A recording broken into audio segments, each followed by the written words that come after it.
And we're back here once again with another episode of the MSK show, and this is going to be episode 262. So I hope you guys had a great day, and I hope you guys have a great rest of your week that is ahead of you. And in this episode of the MSK show, I am going to be having a conversation with John's Longbox.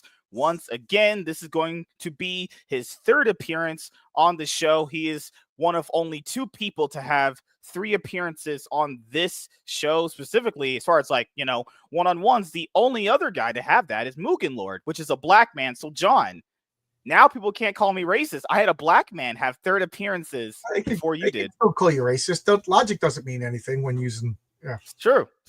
So I know we only have. You don't have any power, so you can't possibly be a racist. Technically, I have black magic. But because black people are like infants, they don't have any accountability, agency, or anything, so they can't possibly be racist because they're just like innocent little babies just wandering around. You know, I thought that was women. And white people need to take care of them and protect them and vote in their interests. I mean, come on, Master Swag. They can't even get IDs. They don't know where the DMV's at. They don't know how to get So these poor people need white people to take care of them. The same thing with women, as I found out. Women either have no agency at all. Unless they make a decision they don't like, and then they yeah. Women are the exact same thing. Either they have all the agency, or they were completely duped and they never knew what was going on, and they're like a child that we have to perpetually take care of. You could agree to something, and then 5 years later realize that you didn't like those consequences. So I know we only have like an hour and 10 minutes here because, John's old. He's like 70. He has to go to freaking work. God forbid. He's not black, guys. He actually works. Crazy, right? You have to get up. You have to get in your car. You got to drive to work. Pay for your EBT. Whoa. I pay for other people's EBT. I'm actually a white guy. So, Okay.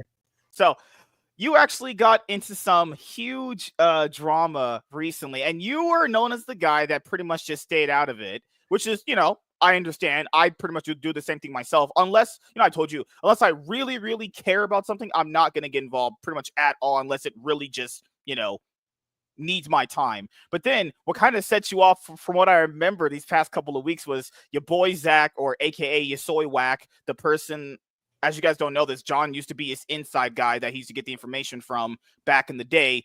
So he essentially was calling you racist in a comment, even though he screenshotted it out of you. A cracker peckerhead. Yeah.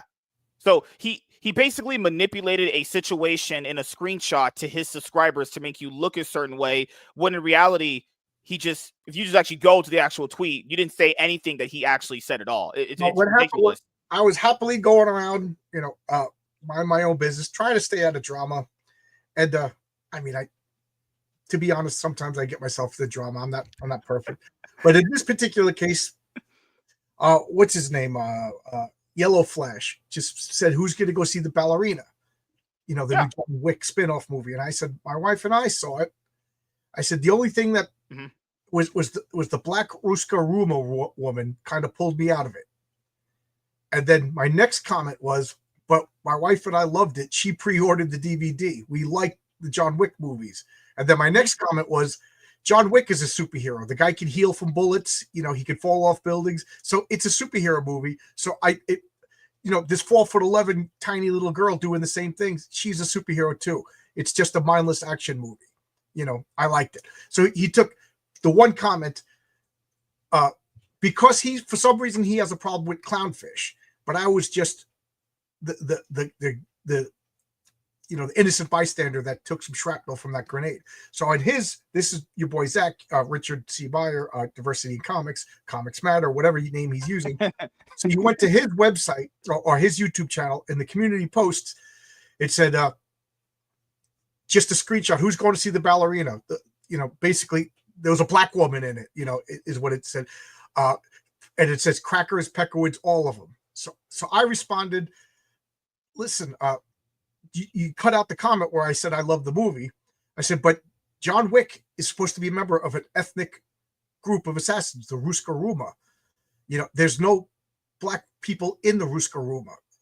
And I said, and not only that, the woman was ethnically black. She had an African accent. She had an African name. So it wasn't like she was adopted or anything like that. So he responds, "Oh, an international organization of killers doesn't have any black people in it to infiltrate." I said, "If that's the case, why is there exactly one?" And she's a leader. And then John Della Rose saw this, and next thing you know, everybody's back and forth yelling and screaming. And then he deleted the whole post. But I had 3 campaigns with them, $125 worth of outstanding comics. So I just messaged him. I said, "Refund me all my money. I'm done with you. You know, you're going to call me a cracker at Peckerwork." And you saw all the comments that I made. You know, to me, it's no different than, you know, the Yakuza all of a sudden has one big Irishman just in, like, as a boss. You know, come on. And what gets me the maddest is this is the kind of stuff that Zach used to complain about 5 years ago, the Burger King Kids Club and diversity. You know what I mean? So I don't know. He has a personal problem with Clownfish or Yellow Flash, excuse me. And Yellow Flash is really nice about it. He goes, "Yeah, we used to be personally friends. They used to talk on the phone." He goes, "But I don't want to talk about it. It's nobody else's business." So something happened. I don't know. None of my business. You know what I mean? So in my opinion, Yellow Flash is taking the high road. So that started. So that pissed me off. That really hurt my feelings because, like you said, I wasn't the insider. I was one of many insiders, but I was the electrician over at Marvel Comics. So I was just telling me I was over at Marvel Comics, and it was disgusting. The carpet smelled like mold. The lights are flickering. Everybody's looking miserable. And he, you know, and I would tell him these stories. And if you watch some of his early videos, he mentions one of my insiders is an electrician for Marvel. That was me. And I love how, you know, other people, like, if he was here from the beginning, dude, there's proof in your boy Zach's videos I was here before you. But that's, so I was pissed off. And then I forget, somebody said something on Friday. So that was Thursday. So Friday I just woke up in a bad mood. You know, it sounded like a wuss. It hurt my feelings. You know what I mean? So I was just pissed off. And I forget what somebody said on Twitter. They were talking about Rippaverse. I said, "Can we just stop with the Rippaverse and finally admit?" Because, oh yeah, that's right. I also got a couple of messages. "Man, I like your stuff. I like your videos, but I can't back your book because I'm so tired of all of these crowdfunding campaigns that are late, poor quality, or just default." And that was the day we were talking about Rob Hunter. He had that book, Death Hunter, I think, or with Death Raider, yeah. Death Raider. Yeah, he collected $32,000. What a unbelievable piece of shit. And you know what really ticked me off when I read that? I liked him. He was on my channel. I backed it like live. A lot of people did. Yeah. Made like what, 32K? He was a cool guy, but what happened was he thought he was going to make $200,000. He thought because I worked for Marvel Comics, you know, all the big CG guys were making that much money. So he thought he was going to make, so he was spending that money as it came in on his mortgage, on groceries and stuff like that. I understand what he's thinking. I'm not saying it's correct, but I understand what he was doing. And then when the money stopped at $32,000, it was already spent. So I said, "Guys, with all of these late books and defaulted books, CG is harming crowdfunding, not the Rippaverse." And oh my God, I've been called every name in the book since Friday. It's you know, it was very similar to remember when back when you had read ISOM #1 and you said you didn't like it that much, but right. you even had Eric July on your channel. What I remember back then was that Eric July had pointed out a lot of problems with crowdfunding, and people kept saying, "Oh, you just attack crowdfunding. You just attack crowdfunding." When in reality, we all essentially criticize crowdfunding. My problem was the fact that why are we? I'm not saying I did this, but I'm saying why is it like Eric the villain for criticizing stuff that we all talk about? Everybody that I watch in this space for those shows constantly harps on late books. That's what Eric talked about. Creatives basically not taking this shit seriously, not getting their stuff done. Right. Campaigns are late. So why was it so bad that Eric said it when we all I told you this before. Because Eric said he's gonna have his books done before he even. So it was splitting hairs whether it's doing crowdfunding or pre-order, but it amounts to. But the bottom line is, if anybody criticizes Ripper, and I'm on that on either one of these sides. If anybody criticizes Ripper, that they talk about the quality of the book, and that's fair.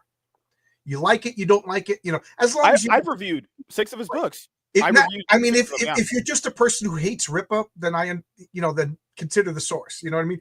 Yellow Flash. I talked about ISOM. Speaking of Yellow Flash, He actually is here. Hi, Yellow Oh, Flash. hey, Yellow Hey, Flash. buddy. Before you say anything, Yellow Flash, did you get your name from the fourth Hokage? Because in Naruto, the fourth Hokage, his nickname is Yellow Flash, or Reverse Flash is technically called Yellow Flash too. You're Did you get it embarrassed. from You're being a nerd in front of Yellow Flash. I'm just saying. I've always thought his name. He got it from the fourth Hokage, but if you said you did, it's okay, buddy. It's okay. I like fourth Hokage too. Yellow Flash is also. I knew it. I knew it. Okay. I knew it. Did you just become best friends with Yellow Flash? No. Yellow Flash is white and I'm black, and the media says that's not allowed. Yeah.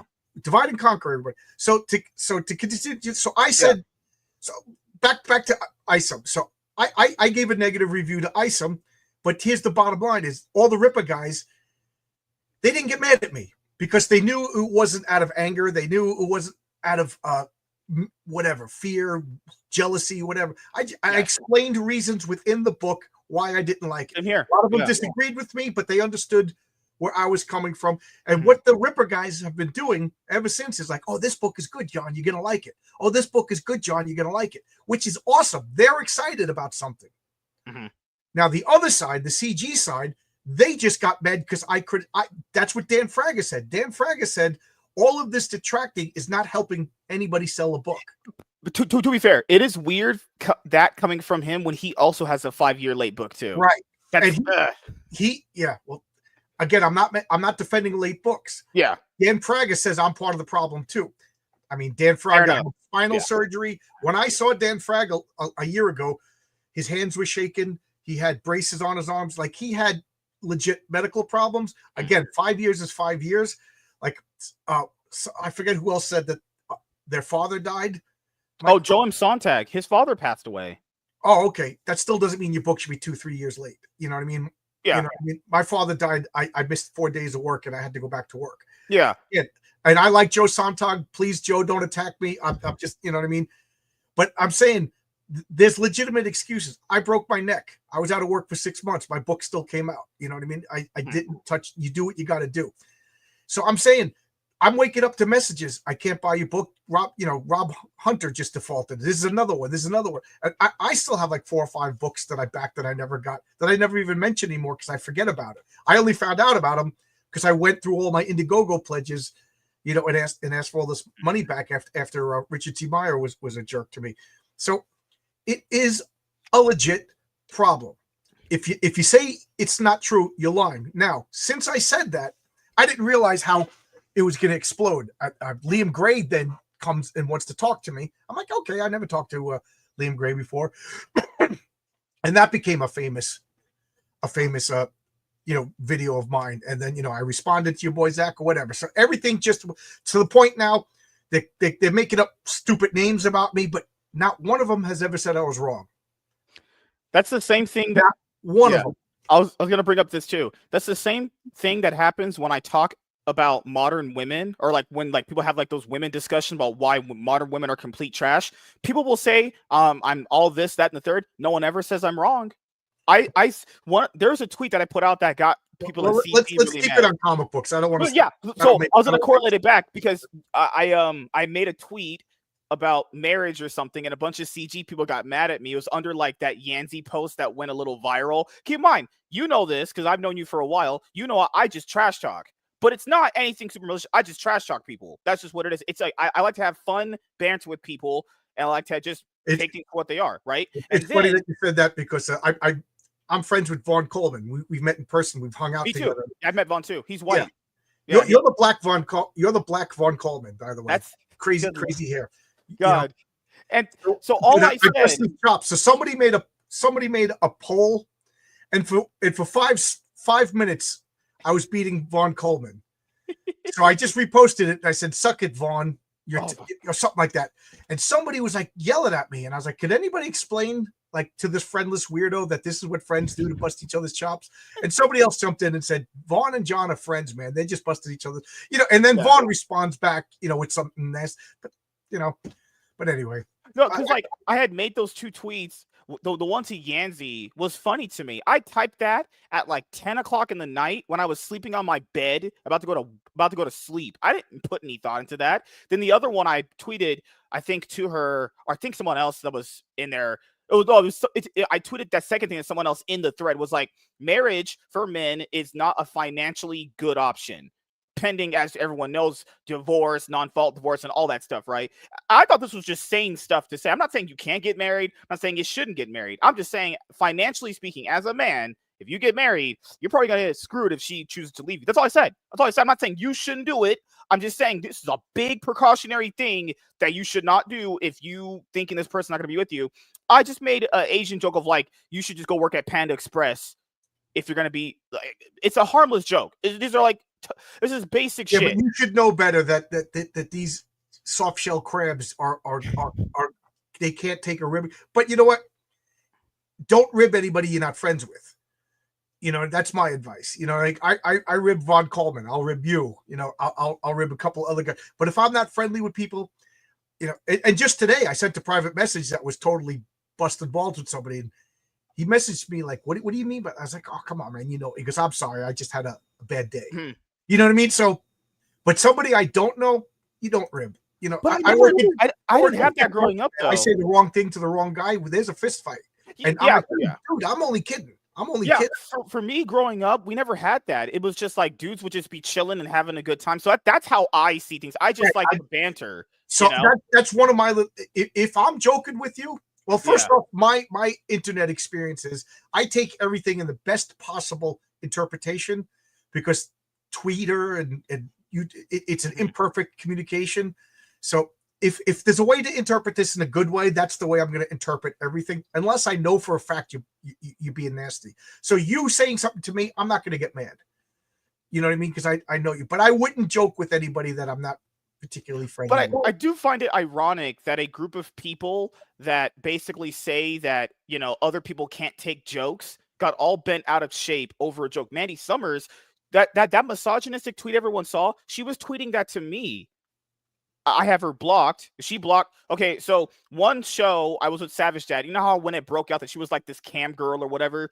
I was just reacting to the news. I didn't say she did anything. I didn't know what happened. And I know that she's been going out insulting me. Her and Shane Davis. They have her. I didn't do anything to her at all. Talking about me. First off, why is Dale Keon talking about me? Go work for Todd McFarlane and make yourself a millionaire. But anyway, why is he? And they're both saying that I talked about them.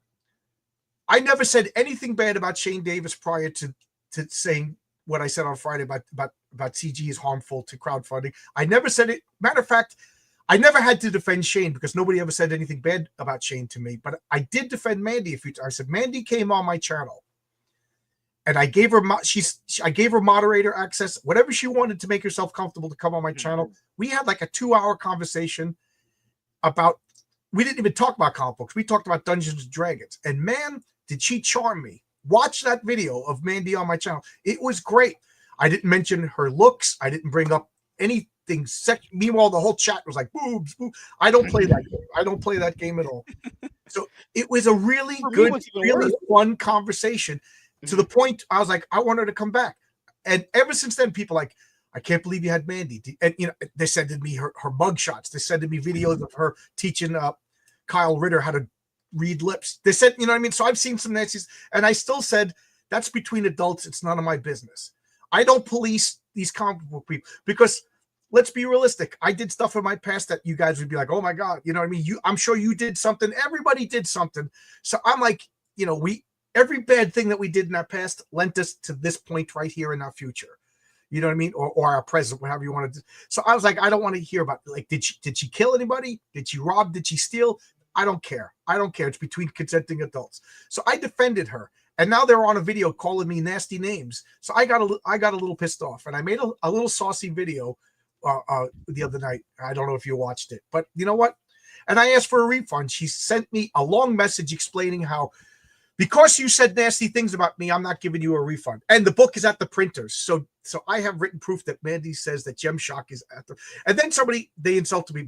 My book is generic. I'm like, Gemshock is Witchblade, guys. Look at that. But anyway, I said, okay, that's the way you're going to play. I said, I'm going to review your book. I'm actually going to be one of the people that actually reads it, and I'm going to grade it out of 1 out of 5 fingers. And that's what I'm going to do with your book now. It would be best if you just refunded me that book now, because I'm going to be brutally honest. And I was nice. I was really nice. for me and Professor Savage Dad didn't do anything. We just saw like what the hell is going, because I had subscribed to her channel. She had followed me. Nothing bad happened at She's all. charming. We literally didn't do anything. And then right when me and Savage Dad reacted to like a Student of God tweet that we were just talking on the show, she like retweeted your Heroic Tales #1 book. Then I went to go retweet it from her post, and then it said I was blocked. And I was like, I've never did anything to her. We've never spoken. We only just spoken through Twitter. That's it. And I was like, what is going on here? We even said in the show, I hope you didn't do this. You don't seem like a bad person. All I said was, you look like a girl that would do this. Because she does. She looks like a girl that would do that. I didn't say you did anything, but I didn't say you did anything. But here's the thing, though. If you say anything slightly bad to any of these crybabies, they throw up the private DMs. So I said, put up the DMs where I talk bad about you. Where are these private DMs? They don't exist. Just like my dad. Because I could put up DMs that I'm defending you, but then that would expose the people talking bad about it. Plus I don't put up private DMs. You know what I mean? But like, so where is this? Katie did. I defend. When I went on her channel, I was swarm attacked. I felt like King Kong on the building, swatting all these biplanes. And I was just like, listen, man, I'm a businessman selling a freaking comic book. I will go on anybody's channel. Your boy Zach used to say that they sell toothpaste to people on death row, and I took that to heart. I will go on anybody's channel. I don't care who you are. Your Legos, your baby food, your I don't know, sea monkeys, whatever you sell it. I'll go on your channel and I'll talk and I'll try to sell comic, because that's what Stan Lee would do. So a couple of people like, yeah, you're a jerk, and a couple of people like, okay, I understand. But so I went on a channel. We sold 4 books, but I also streamed on my channel, because when I had the falling out, she told people nobody refunded. So I'm starting to think I sold to my own fan base. Not one person asked for a refund. So and that's another thing. What's his name said? You go on somebody. So I'm on Master Swag's channel right now. I'm restreaming on mine, but let's pretend I'm not. I'm on your channel right now. You own me. You get to boss me around because you hosted me. You know what I mean? Like that's the way these guys think. You are on my channel. It's like, yeah, but I'm still an individual. I thought we were against collectivism. I thought the whole point of conservatism and reacting to these mainstream left-wing lunatics was that we are individuals. I mean, Eric, I kind of busted Eric July to his face, and he was gracious about it. He has invited me on his channel. I haven't invited. Maybe I'll invite him back. See how that goes. But you know what I mean? He hasn't been anything nasty to me.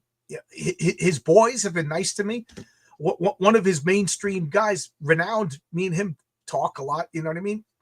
That's the like Renowned. Yeah, that's the difference between like an adult and a child, or at least emotionally balanced in a child. So this is what I wanted to say. Oh, Renowned in the chat. Good thing he caught me talking good about him 5 minutes ago.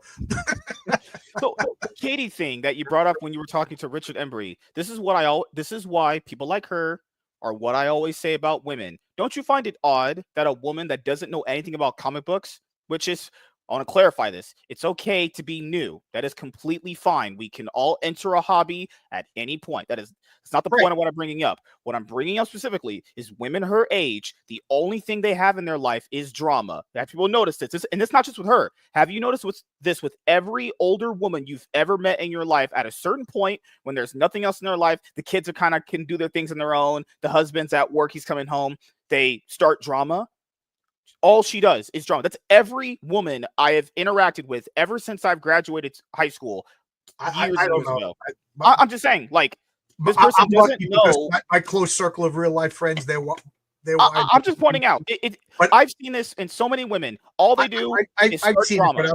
But I'm going to say I haven't seen it. I'm just pointing out, man, that women her age, all they do is start drama. They have nothing else to offer. I don't want to.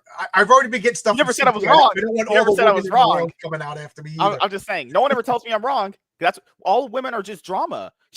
Why can't she use her channel to just review comic books? But she has to talk about drama. She attacked me, and she just said, she said, I know you never said anything bad about me, but I don't know 100%, and I feel that you did. So I'm a bad guy because she feels like I did. Yeah, I don't even care about that past thing. I don't know about that. I don't care about that. What I care about. I don't know. This is my policy. The internet is crazy. They say things about this guy says things about that guy. Right. I don't have time to research every freaking complaint. So unless I hear that it's like egregiously, and I don't want to say the words, but unless I hear it's like this, that, this, I'm giving you the benefit of the doubt, because I'm not going to, I've been invited on a million channels. Today I was invited on a guy's channel that I've never seen before. Am I going to do an hour and a half research on this guy? I don't have the time to do that. I don't have the, so everybody, this is the John Longbox pledge. You get the benefit of the doubt. Unless I hear that you're being accused of like the Harry Potter, the unforgivable crimes, you know what I mean? She wrote this story. This guy said this guy, I don't give a crap. But this is my thing, is that like, don't most guys in these kind of spaces, not just comic books, video games, movies, anything, people do not like, and I've always called out fake geek girls. I'm just saying, she is a fake geek girl. All she is just drama. I have no clue why she's here if she's just going to do this. Like, everyone's always called out fake. She's no different than those Twitch thoughts. There's no difference. She doesn't know anything about comic books. The funny thing between her and those Twitch thoughts is she picked a small group to ally herself. There's a reason behind that. A lot of girls do that because in our spaces, there's a lot of desperate guys in nerd spaces that think any girl that comes around is just fucking holy grail that they can drink out of. Girls like her know that they can be around nerds, fat, ugly, sweaty, smelly nerds, and they'll think she's attractive because they have no standards. Any girl appearing in front of a nerd, I guarantee you, that's why they fawn over them. That's why these guys simp for girls like that. They ain't touching no girls. If she wanted to make more money, if she would, do like in comic books, but I don't know why. I can't speculate on. Now we got to go on the other thing, because you had a conversation with Liam Gray, and that went just.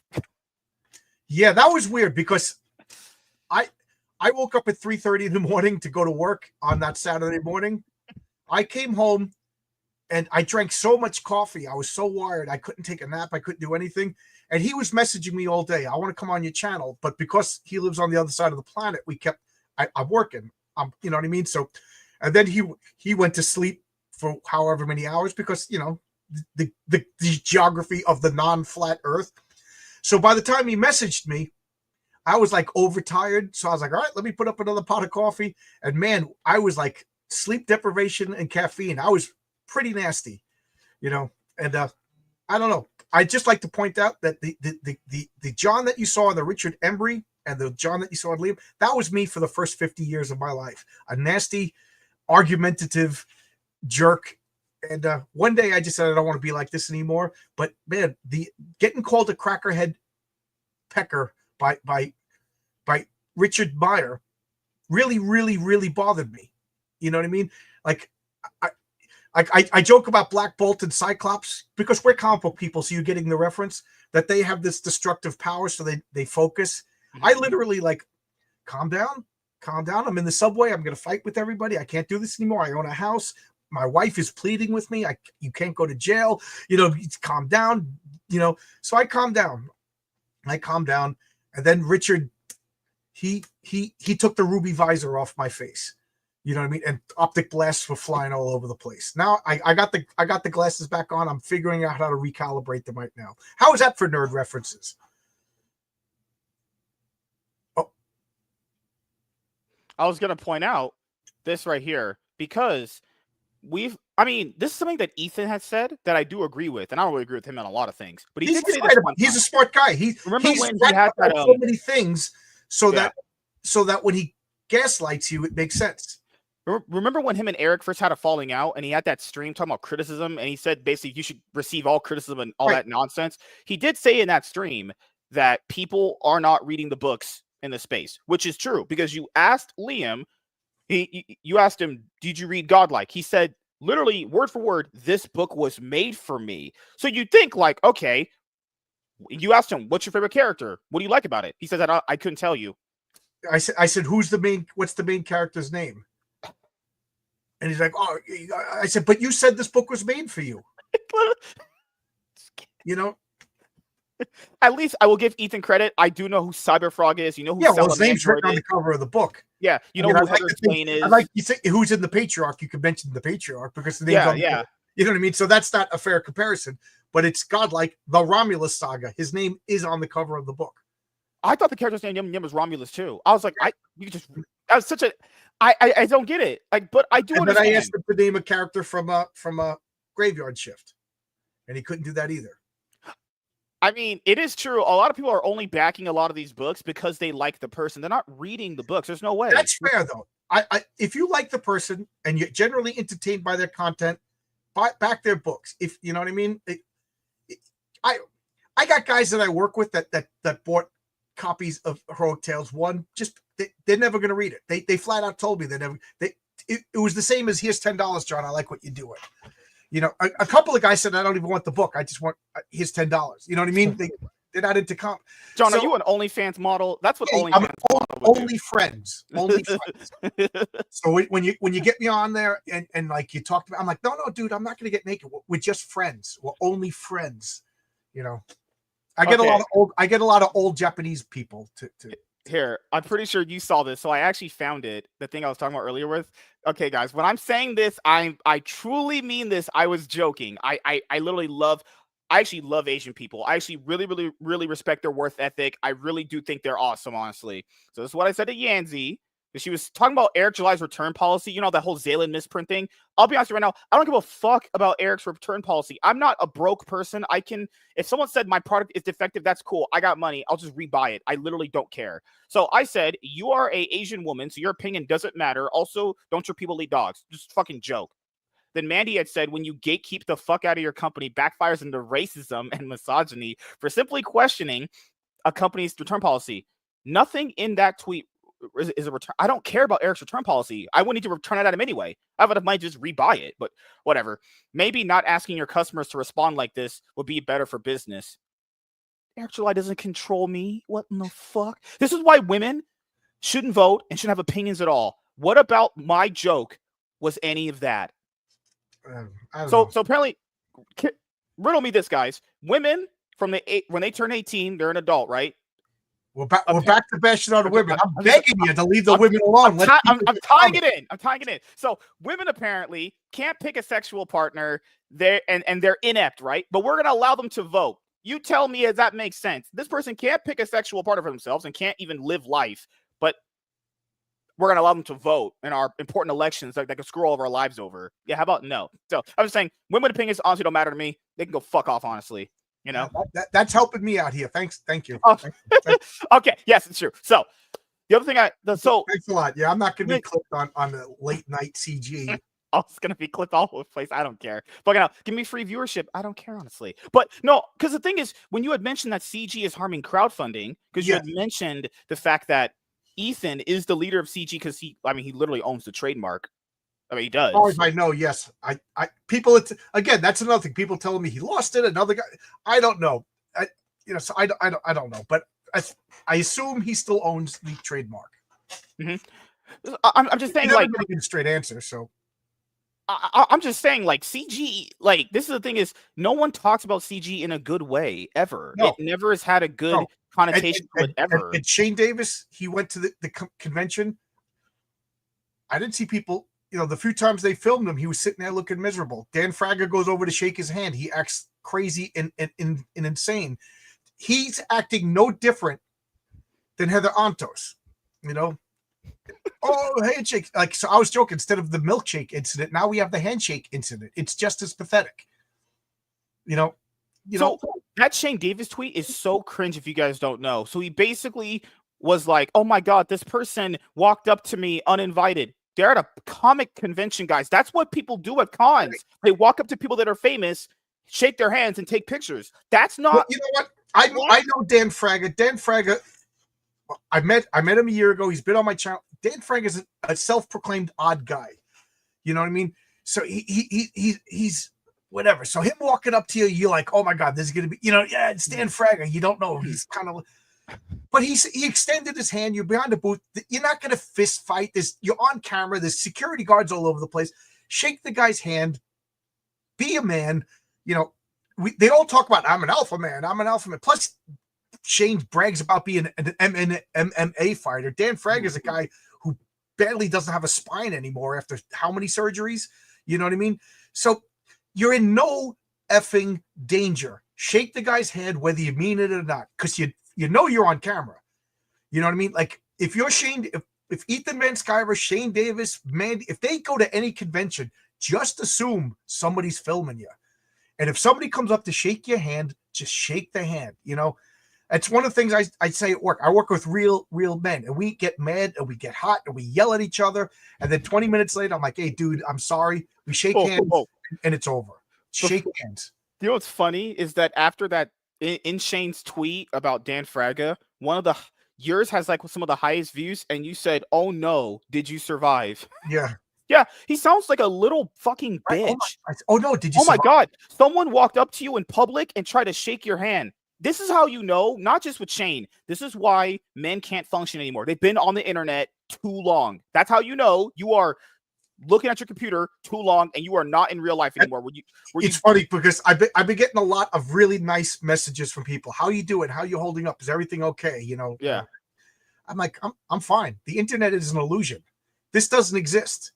So you're saying I don't exist? Are you denying? I mean, I know you exist somewhere in the world, but you know what I mean? Like, if I see people responding to me nasty, I mute them. They don't exist. The internet is billions of people. I can exist without these 75 lunatics that follow Comicsgate around. I muted a bunch of people, and you know what? Everything's perfect.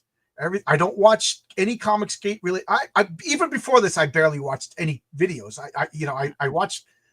I watched a lot of Tolkien videos, and I watched like a lot of how to build stuff videos, and then I'll watch like an old black and white movie that that's it. So talk about me on your channel, guys. Whatever. I don't care. It's not going to get to me. I worked overtime. I worked 11 hours overtime this week. I got a wife. I got friends. I got Mondays and Tuesdays where I do board games with real people. You know, don't bother me. It don't bother me. So, well, this is the other thing that I don't live terminally. I got two advantages. Yeah. I got three advantages now that I think about it. I don't live terminally on the internet. I got a real job that has nothing to do with comic books. And third, I am so stubborn. I'm one of the only people I know that my wife never got this COVID shot. You know what I mean? So if I can't get psychologically coerced into getting this doom shot, you talking bad about me on the internet, don't bother me. And now they're all, Shane Davis is like, he's broke. He's broke. You don't even know me. You don't even know me. You know, broke. I just did a video holding Fantastic Four #1 in my hands. That's a $65,000 comic. Don't you own Giant Size X-Men #1? Yeah, I did a video 3 weeks ago. Giant Size X-Men #1. I got the first appearance of Thor. Dude, I am not broke. That's the funniest thing is like people like them would call you broke, but don't you live off of crowdfunding? That has no 401k. That has no retirement. That's got nothing to it. What the heck? Someone that does YouTube full time is going to tell you that you have no life. That's crazy. That's actually the peak of irony right there. Right, and there's still because somebody sent the video of Ethan Van Sciver. I don't know.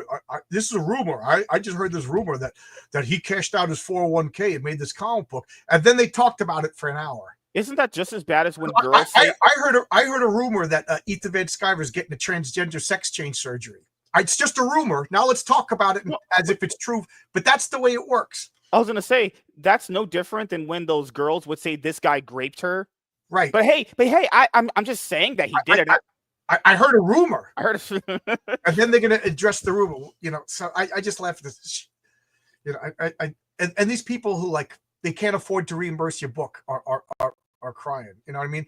I got a job, dude. I got 3 pensions lined up. I got a 401k. I got Social Security. I got $2 million comic book collection. You know what I mean? I'm doing fine. I took my tax returns and I made a comic book with the tax return. When I was telling Liam, like we were talking about Rob Hunter. I said, Rob Hunter was living off of his crowdfunding. You can't do that. That money is not yours. I was explaining my situation. I said, I got into a car accident. I crashed my car. I broke my neck. I was out of work for 6 months. During that 6 months, I had a 401k loan. I don't know how this just shows you how poor these assholes are. That they don't understand how a 401k loan. I took out a loan to buy a car. I took out a loan to pay off both of my wife's car and my car. You know, we were financing it for a year. I had $6,000 left on this loan. That defaulted because I didn't pay in 6 months because I was out of work. So what happens is that April, I fulfilled my comic in November. That April, I got hit with an extra $6,000 in income because that loan converts to income. You know what I mean? So I had to pay as if I got paid $6,000, and I said that sucks. And then I said to Liam, and then I have $8,000 in this account while I was out of work, and I still didn't touch it because that wasn't my money until I fulfilled the book. I said all of these hardships, I still didn't touch that money, and now of course Ethan, he took a 401k loan to, dude, I did not. I took my tax return and I said, honey, every year, 1 year we went to Iceland on our tax return. You know, every year we play. You know what I mean? This is, you know what I mean? Because I have a real job, but that's what we do. But this is the thing that I never got with some of these people, not just like CG people. It seems like some of the fans of these people prop them up to be this like godly figure. These are like losers. They went out and interacted in real life. These be losers. Like Shane is a fucking loser. He's not interesting. He's not funny. He's not. After all of this, I'm going to defend Shane. Shane is a very talented person. In art, just in art. But most comic book people are socially awkward. And I'm not hurting Shane's feelings. Well, maybe I am hurting his feelings. But what I'm saying is everybody who's in comic books, like that I've ever met with a certain you stay home. You know, this isn't the 50s anymore where you went to Marvel Bullpen and Jack Kirby sitting there smoking a cigar and Vince Collette is bringing up models telling them that they're going to be superstars. You know what I mean? That was in the 50s in Marvel. That was like Mad Men. You know, we're all doing booze and smoking cigars and being men and then going out drinking, and you know what I mean? Now it's you sit in your basement and you do this and you're listening to NPR or you're listening to Rush, you know, all day long. Rush, you know what I mean? So these guys are awkward. And then the fans, we buy our books on Wednesday, we come home and we sit and we read solo. Comic books is a activity mostly for socially awkward people. And again, I'm not trying to hurt anybody's feelings. No, but comic books are for nerds and losers. Right. That's what it's always been. It's always been. So, you know what I mean? So Shane being an awkward guy, he came on my channel, man, it was like pulling teeth. I got him to laugh, you know, but it was pulling teeth. But I didn't dislike him. He's a comic book guy trying to sell. He's not a salesman. You know what I mean? He's a talented artist. So he invented this mange and he acts like a fool and it works for him. So, but in real life, when Dan Fragger goes to talk to him, he wasn't prepared. He didn't have his persona up. You know what I mean? And I understand that. Now, if he just said, man, I was taken by surprise and I didn't know how to act because I'm a social weirdo, I would have been very sympathetic to that, you know? And, you know, when I worked in the comic book store, we used to have people that come in and they would like really, really weird, you know, like they would pick up their comic books and, you know, examine them all. Oh no, I'm cool. You know, they weren't bad people, but you could see like this autism, Asperger's, whatever, just crazy behavior. And it was more often than you thought. And then these guys spent a lot of money. So they're not broke. That's a myth. Those guys they have great jobs. They are not broke. So, you know what I mean? Comic books is a weird. So I just admit I'm socially awkward, guys. Just say it. I'm socially awkward. Somebody came up to me. No, but like for me, I didn't know how to react. I just don't get the appeal of some of these people. They're not interesting. Like I don't get the appeal of a fucking nerd. Like the people prop him up to be this like god. He's not interesting of a person. He had to fake that mange persona because people called him boring. That's why it came out. It's right. But imagine this. I don't blame him. Why is he doing that? Because he needs to do it. Because he doesn't have a publisher. And again, this is me explaining. You know, Ethan is charming. That's why he had 150,000 subs. He's, you know what I mean? Mandy's got the boobs and she uses them to her advantage. Good for her. Yes, that's the only thing women have is just their body. So Shane has to do what Shane has to do to sell his books. You know, and how many of these people bought that Starlight Cats and actually read it? I mean, I still have it right here. I still have my Starlight Cats. What was the main character, John? What was the main character of Starlight Cats? Salty cat, you know, salty balls cat. See, that's how you answer that if you like something. You know what I mean? But right there, I got Shane's pin. I liked it. But the problem with, I already said this, Shane was probably listening, it's a children's book. Children aren't, if you're a dad, you're not going to spend $35 on a children's comic book. Starlight Cats should have been put out by Alterna. You know, broken up into 4 or 5 single issues, $2 a piece, get it in every freaking kid's hand. That was such a misstep. But But you got to do what you got to do. You act like a clown to sell comic books. Like that same thing you had said to like B.A. Turner with him being kind of boring. That's what I feel about Shane. Anytime Shane puts out a video, I'm not sub, but people like there's like clips or whatever, just boring. He's a boring person. Yeah, like I don't want to. Yeah, that's his. But you got to do what you got to do. Not everybody is Stan Lee. And that's the beauty of Stan Lee, is he did it for everybody else, and he was so good at it that you didn't have to do.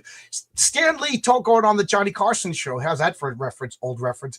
Stan Lee going on the Tonight Show. He was on CNN with Larry King at one point. That was pretty interesting. When he talks, he was even selling DC, because that's how good of a promoter he is. He's gone. So it's not your job to promote Heroic Tales right now on Fun My Comic. It's not your job. So I got to do it. Okay. So coming up on Halloween, are you gonna dress up as the Patriarch? Oh, every year for Halloween I dress up as Odin. Oh, that works too. I like to dress up as Odin, and it's really sad because my first year I was like, I in this house, I'm like, I'm gonna dress up. Now I'm not gonna. Nobody knows. And millions of kids came to my house, and I was like, damn, I should have dressed up. The second year I dressed up as Odin. I had my spear and everything, and a bowl of candy. Nobody came to my house. I felt like a girl on prom night that nobody wanted to dance with. So the third year I didn't dress up. We got 1 million people again. So I don't know. Maybe this year, who knows? Every other year. I don't know. Do you get kids in your neighborhood in Halloween? They're the black kids. If you put out candy, they're taking it all. Well, you don't give out fried chicken, watermelon, or anything like that? What you could do is give out comic books. Marvel apparently is going to give out, sell comic books to the stores this year for them to give out to kids. So like Pokemon does it too. Pokemon has like trick or treat Pokemon cards to give out. And the good thing about those comic books is there's only a transgender on every other page. Actually, no, they're they want you. They're gonna sell the store's classics. I think I have it right here. I think I can pull it up. That's a good idea. I think I pull up in just a moment here, but no. Before we get back to the other stuff, when I show you this, Heroic Tales 2 is currently funding. So when is Heroic Tales 3 gonna end up like happening? Is that gonna happen like way later in the year or roughly around like after summer? Well, Heroic Tales 2 is funding. Renzo is just about done with the art. He's doing a couple the two main stories are done. Daniel is coloring it. So I'm hoping to ship it out at the end of August. Immediately going into the next comic is Patriarch 1. And Patriarch 1 is tracking to be 40 pages of just a solo Patriarch story. It broken into 3 parts. It's one story, but there's 3 chapters in the story. His origin is pretty complicated. So Renzo just got the script for the first 13 pages, which is the chapter 1. So chapter 1 is like a cool action story. Let's start it off with the bang. The second part is Patriarch Day, and they're celebrating and they're telling the origin of the Patriarch. And then the third part is the true origin of the Patriarch. So spoiler alert, in my world, every superhero kind of has 2 origins: the real origin, and then the origin that the government releases to the people because they don't want you irradiating spiders and getting spider powers and then not being controlled by the government. You know what I mean? So, there we go.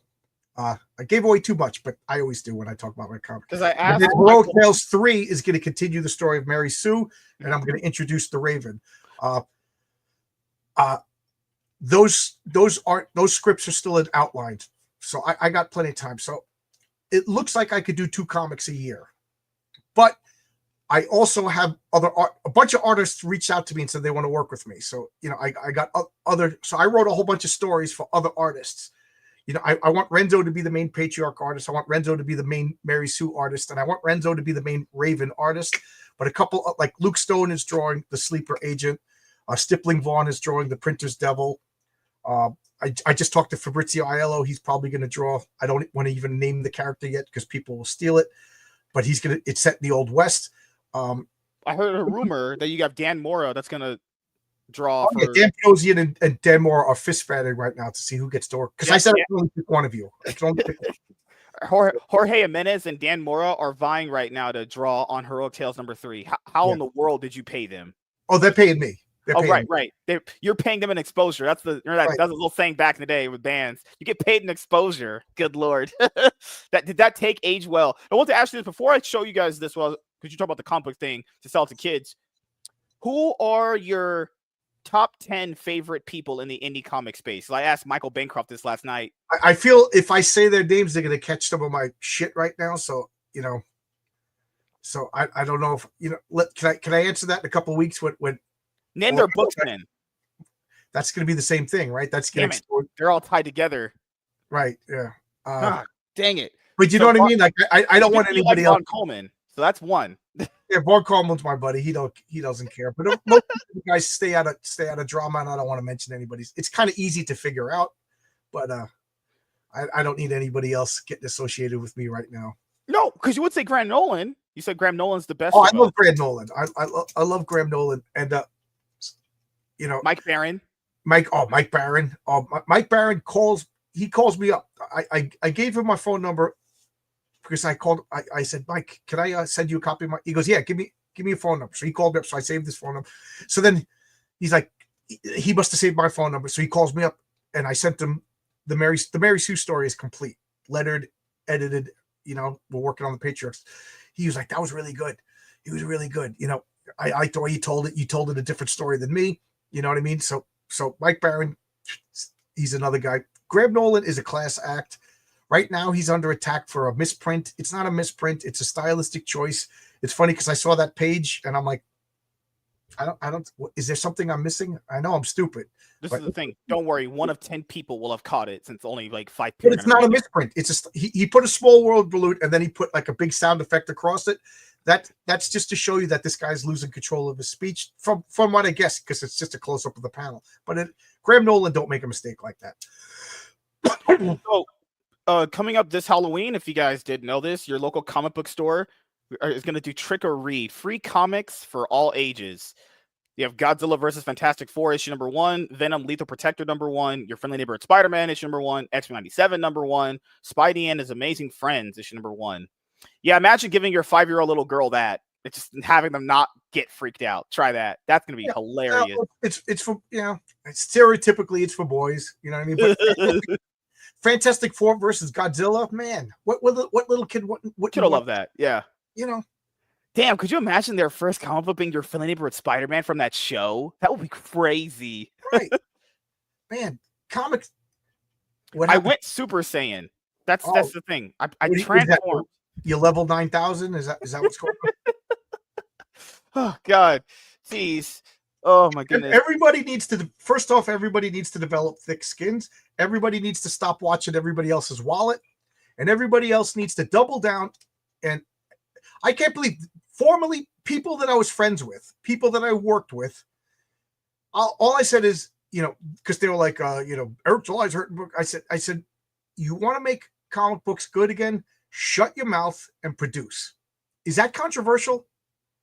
Shut your mouth and produce. And I lost a friend when I said that. I literally lost a friend. Like, I'm getting nasty messages.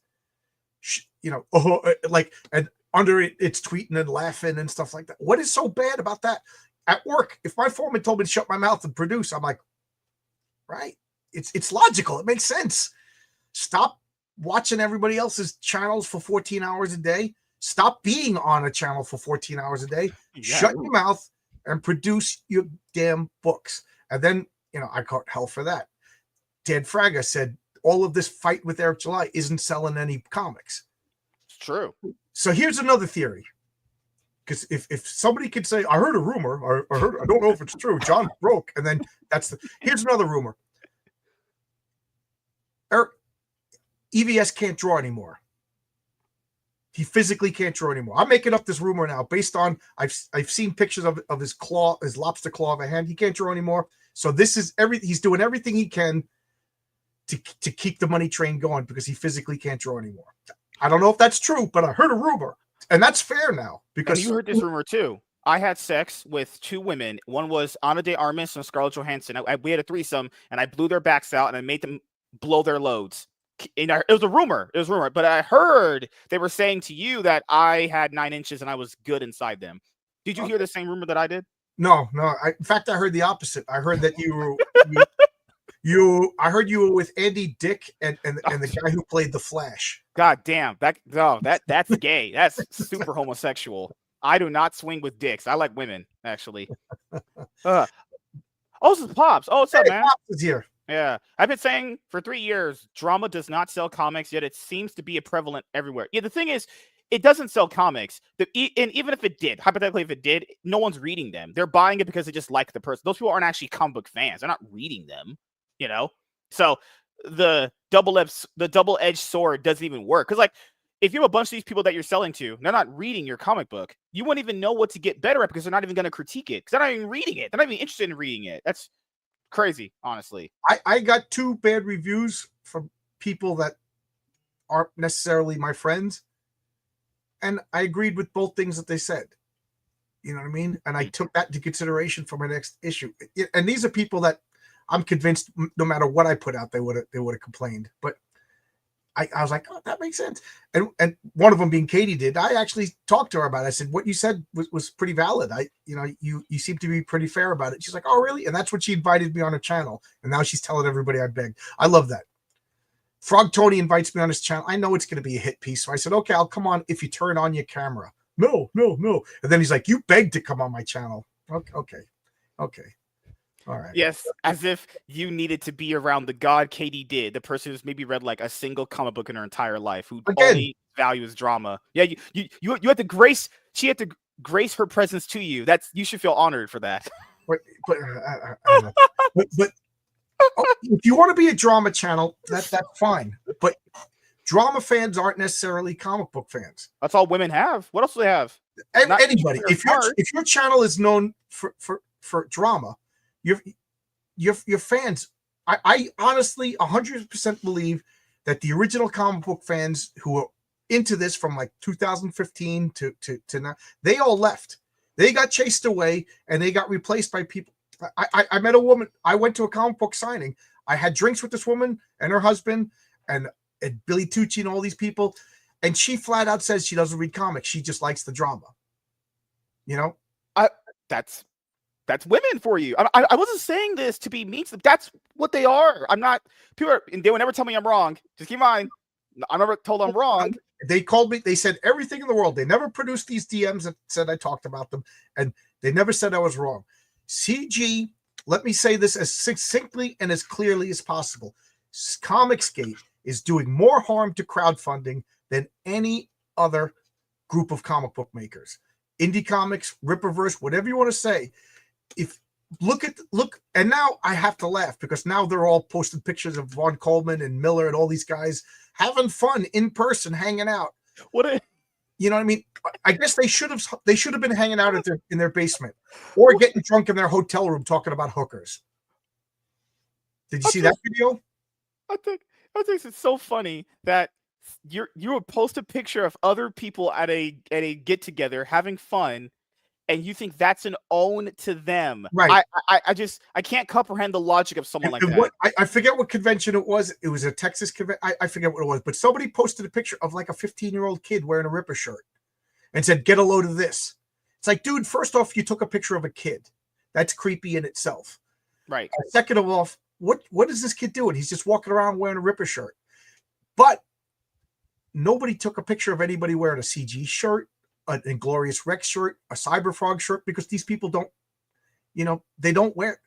If anybody has seen anybody walk around a Cyberfrog shirt, yeah, I know nobody saw me in a Patriarch shirt. I only sold 500 comics, someday.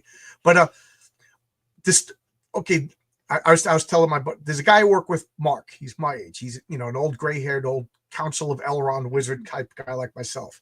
Electrician. He's going to be retiring in 6 to 7 months. Mark, good guy rather. He asked me out of the blue when he heard me talking about comics. I was talking to somebody else. He goes, "You're into comics. Have you ever heard of this comic book called ISOM?" I was like, "Yeah." Now I'm supposed to get it. Sucks. It's the worst thing in the world. It's destroying. But he's like, "Yeah, I saw this guy. I kind of like his politics, so I bought the comic. I liked it." I was like, "Oh, cool." And then just to be a jerk and just as a social experiment, I said, do you know what Cyberfrog is? He goes, "No, what's Cyberfrog?" I didn't say it's the, I was like, "Oh, it's another online comic." He's like, "Oh, okay, yeah." But this is a normie, through whatever means, found his way to Ripper Comics. This normie he was interested enough to shell out $35 to buy a comic book online from somebody, but he didn't buy Cyberfrog. He bought my comic because he knows me now. But you know what I mean? Like, something's wrong. Something's wrong. I think the spiral in the drain, and the more faster we spiral the drain, the less water there is, the nastier it's gonna get.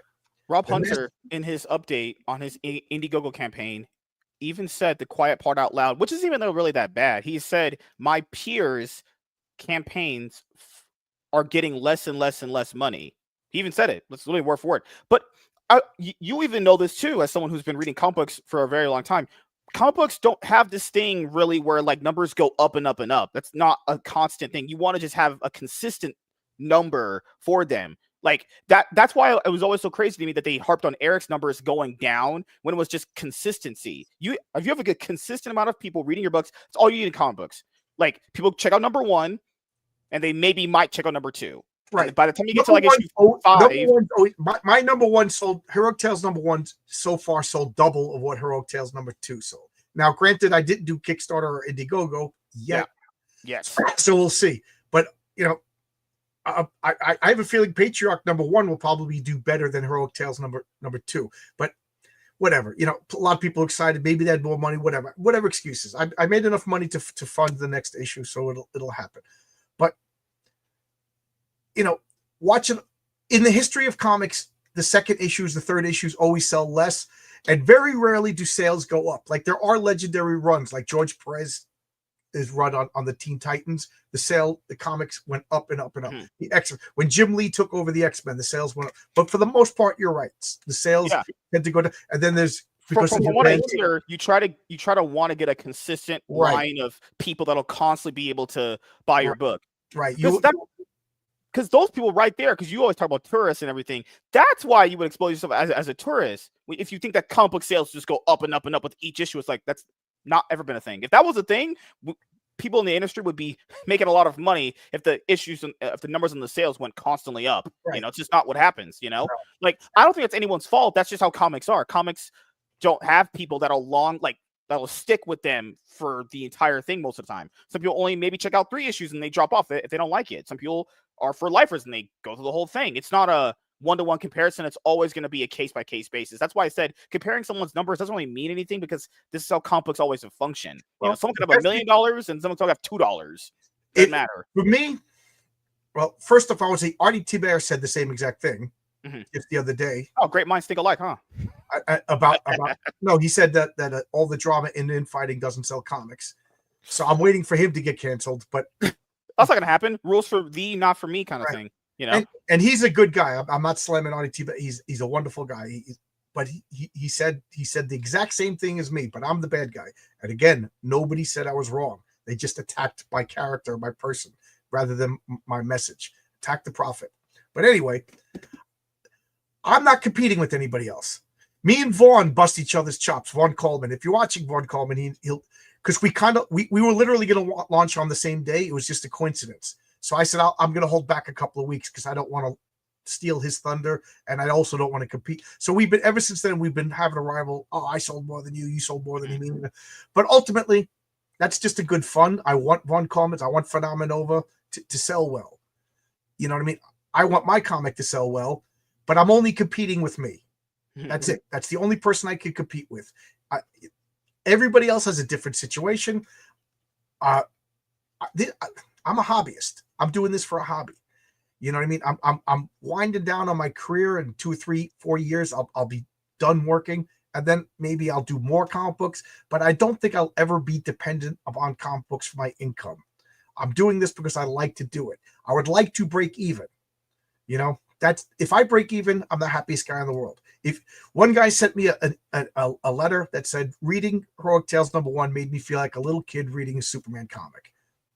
That was cool. As long as I'm not going broke doing it, I'm successful. These guys are getting nasty because if crowdfunding goes away, these guys are ostracized from the mainstream, and now crowdfunding is gone. What are they going to do? Work at Dairy Barn? All they have some of them, besides all I know, Ethan does YouTube full time, but how many of them actually do or have or can do YouTube full time and make enough money to pay all their bills? Right. So they're getting desperate.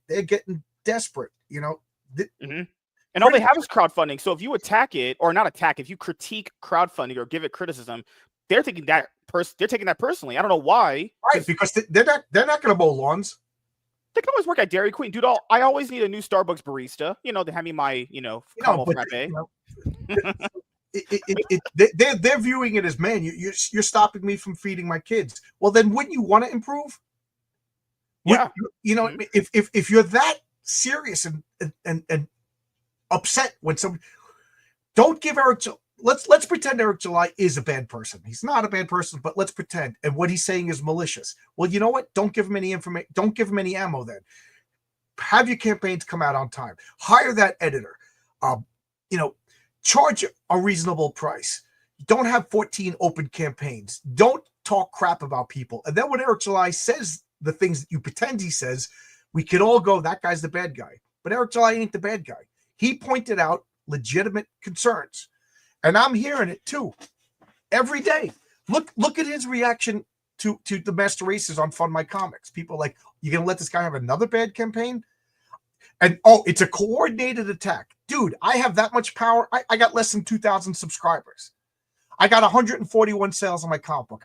If I had that much authority and power, I'd be able to retire and sell heroic tales for a living. So if anybody's coordinated anybody, they didn't let me in on it, because it all started when Richard Meyer attacked me. And then the next day I just said, Comicsgate is more harmful than Eric July will ever be. And boom. And then everybody else who was just like, oh, I feel the same way. It's the same thing. Richard C. Meyer came out of nowhere in 2015, 2016, and he said all these things about Marvel and DC that I was thinking too, but I just never said. Was that coordinated, that 150,000 people all of a sudden joined his YouTube channel and started? No, there was a silent group of people.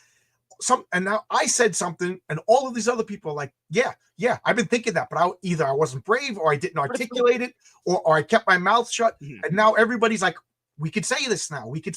And it's crazy because Eric, when he brought that up, but that's what everyone kept saying. Hey, I'm tired of these creators doing XXXX thing, and he got massively. Still to this day, people bring up, but he should have done crowdfunding. He didn't, because that's what we all say. Everything you just said, he said, and a bunch of other people said too. So my biggest thing was, why are people vilifying him for saying everything that we're saying? We all disagree. So what's the problem? It depended upon these people were either left or kicked out. I don't know. I don't know the true story. Maybe they ate Gail Simone's ass. Maybe that was the thing. They all can't work for the mainstream anymore. So where are they going to go from here? There's always Starbucks, dude. Come on, man. Starbucks needs a new barista. But they don't. These guys don't know how to run electrical work. These guys can't fix your car. These guys can't put up a wall. They can't build a fence. So what are they going to do? If they can't draw comic books for a living, they're at the mall doing portraits. They're going to be drawing your beautiful hair. Dude, could you imagine this? Shane Davis twirling an arrow next to Dairy Queen? Come on, man. So, you know what I mean? Like, if the comic book thing falls apart tomorrow, let's just put it this way. Electrician ain't going to go hungry. Even if the bombs drop, an electrician ain't going to go hungry. I'll wire up your house. I'll get the solar panels. You want to come over and water my grass? I don't want to go to your neighborhood. What? There's black people here. You'll be safe, allegedly. Not by the statistics. Statistics say black people are the most dangerous. Per capita, will I be safe? No. Black people are very dangerous. Statistic proves black people are the most dangerous. Oh, man, that's great. Comic books, now CG people are mad at me. Now the ladies are mad at me. Now the black people are mad at me. Indians. Let's talk about the Indians. let's just go full. No, but my thing run Hollywood. I'm gonna nuke even outside of like CG. What I'll notice is like people in the space. A person will say, "I don't think Trump's whatever is a good idea," and then a bunch of people be like, "How dare you? I have to rethink our friendship now." It's like, is this going to be a space where anyone makes a milk toast level of a take? It just is a breakdown for everyone. Right? They all talk about soy. This is soy behavior. This is soy behavior. This is the. I said a pretty obvious thing that people, and now everybody's acting, clutching their pearls. You guys are the biggest bunch of fags I've ever seen in my life reacting this way. Not you. You know who I'm talking about. In Minecraft. In Minecraft. Guys, you all act like alpha. I'm an alpha man. I'm an alpha man. I'm an alpha man. Well, so my thing was, okay, I tell this joke to you. I just trash talking Shane's wife, and a bunch of people that said that Eric July can't take, or it's like, with what's that guy's name? Riley. He was like, oh, but you guys just can't take jokes. when I said a joke, I mean, I was called every racist thing known to man. I thought you guys could take jokes. I thought it was cool to do that. It's just jokes. You brought up Riley. Riley could go across the country, show up at an event, dressed like an idiot, acting like an idiot, and Eric July is the bad guy. I don't know if Eric July called the cops. I don't know if the restaurant owner called the cops, but we all know what I'm talking about. End result is he went away in handcuffs. But Eric July is the bad guy. Dan Fraga can walk up to a guy in public at a convention with a hand extended, and Dan Fraga is harassing people. Maybe Dan Fraga should have had novelty scissors in his hand and said he wanted to shave Shane Davis, and then it's okay. Also, to add to your point, Riley went to a private or a business that he was supposed to be there. You actually can't go to businesses, if you don't work there, if you're not allowed to.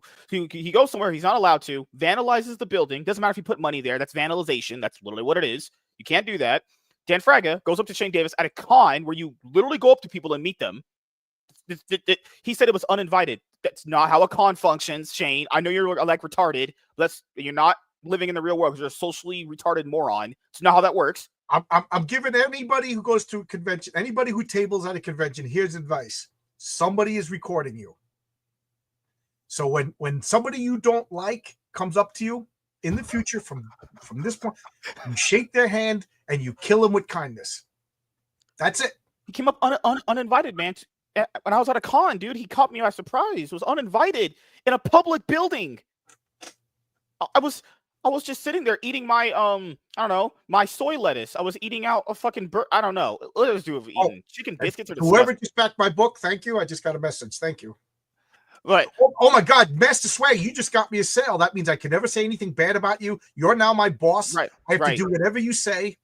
I mean, isn't that the same that Mandy said? Yeah, I went on his channel too. I went on his channel.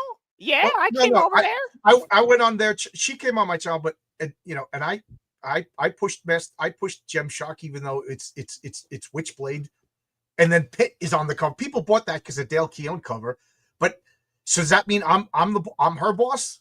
She came on my channel. Isn't that the rules? No, it's not, because it's different tiers. It's different tiers. It's different layers.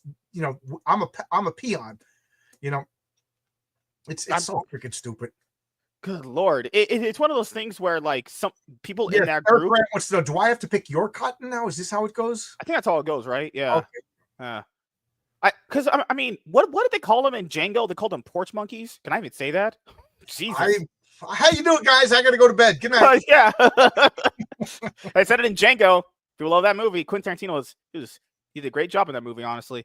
But that's the thing, is like, people like them can say certain things, and the whole Dungeoneers thing. So like, Cecil brought them there, but it wasn't Cecil's fault. It was everyone else's fault. See, that's not the person who did it. No, that person is fine. That's like if Diddy had a bunch of more victims, and people are like, no, that's your fault. Diddy raped you. That's your fault. You're actually the wrong, not Diddy himself, right? Because fuck me, right? What's wrong with these people? People are insane. They're actually insane. Yep. Yeah. I'm trying to look at the comments. Oh, there's been too many. They're always arguing with each other. Logic's Finest says people confuse personal preference for criticism. I agree. They're not the same. Because you like something doesn't make it good. True. If you hate something doesn't make it bad. Also true. Just your opinion, nothing more. They won't see it that way. And this is why, when I explained why I didn't like ISOM, the Ripper guys didn't bust my balls. Because they detected that there was no malice in it. My biggest problem was, I'm a crazy person, and if you're a superhero, your name has to be your focus. And I don't understand what ISOM means. Maybe they explained it in the third issue or whatever, but I also thought there was too many characters. The first issue, we should have just learned about ISOM, kept it to ISOM. He introduced the whole universe in one issue, and I appreciate it, because that's exactly what I was going to do with my comic. But I had other guys that said, John, this is too much. Laser focus on one character. So I stripped away everything. You know what I mean? Maybe I stripped away too much, but I laser focused on the Patriarch, got people to understand the Patriarch. Issue 2, expanding the world. Issue 3, you'll see a whole bunch more. But that was my big problem with Ice. I didn't care. And then Godlike did the same thing to the millionth degree. It was like, in the beginning, this and blah, blah, blah.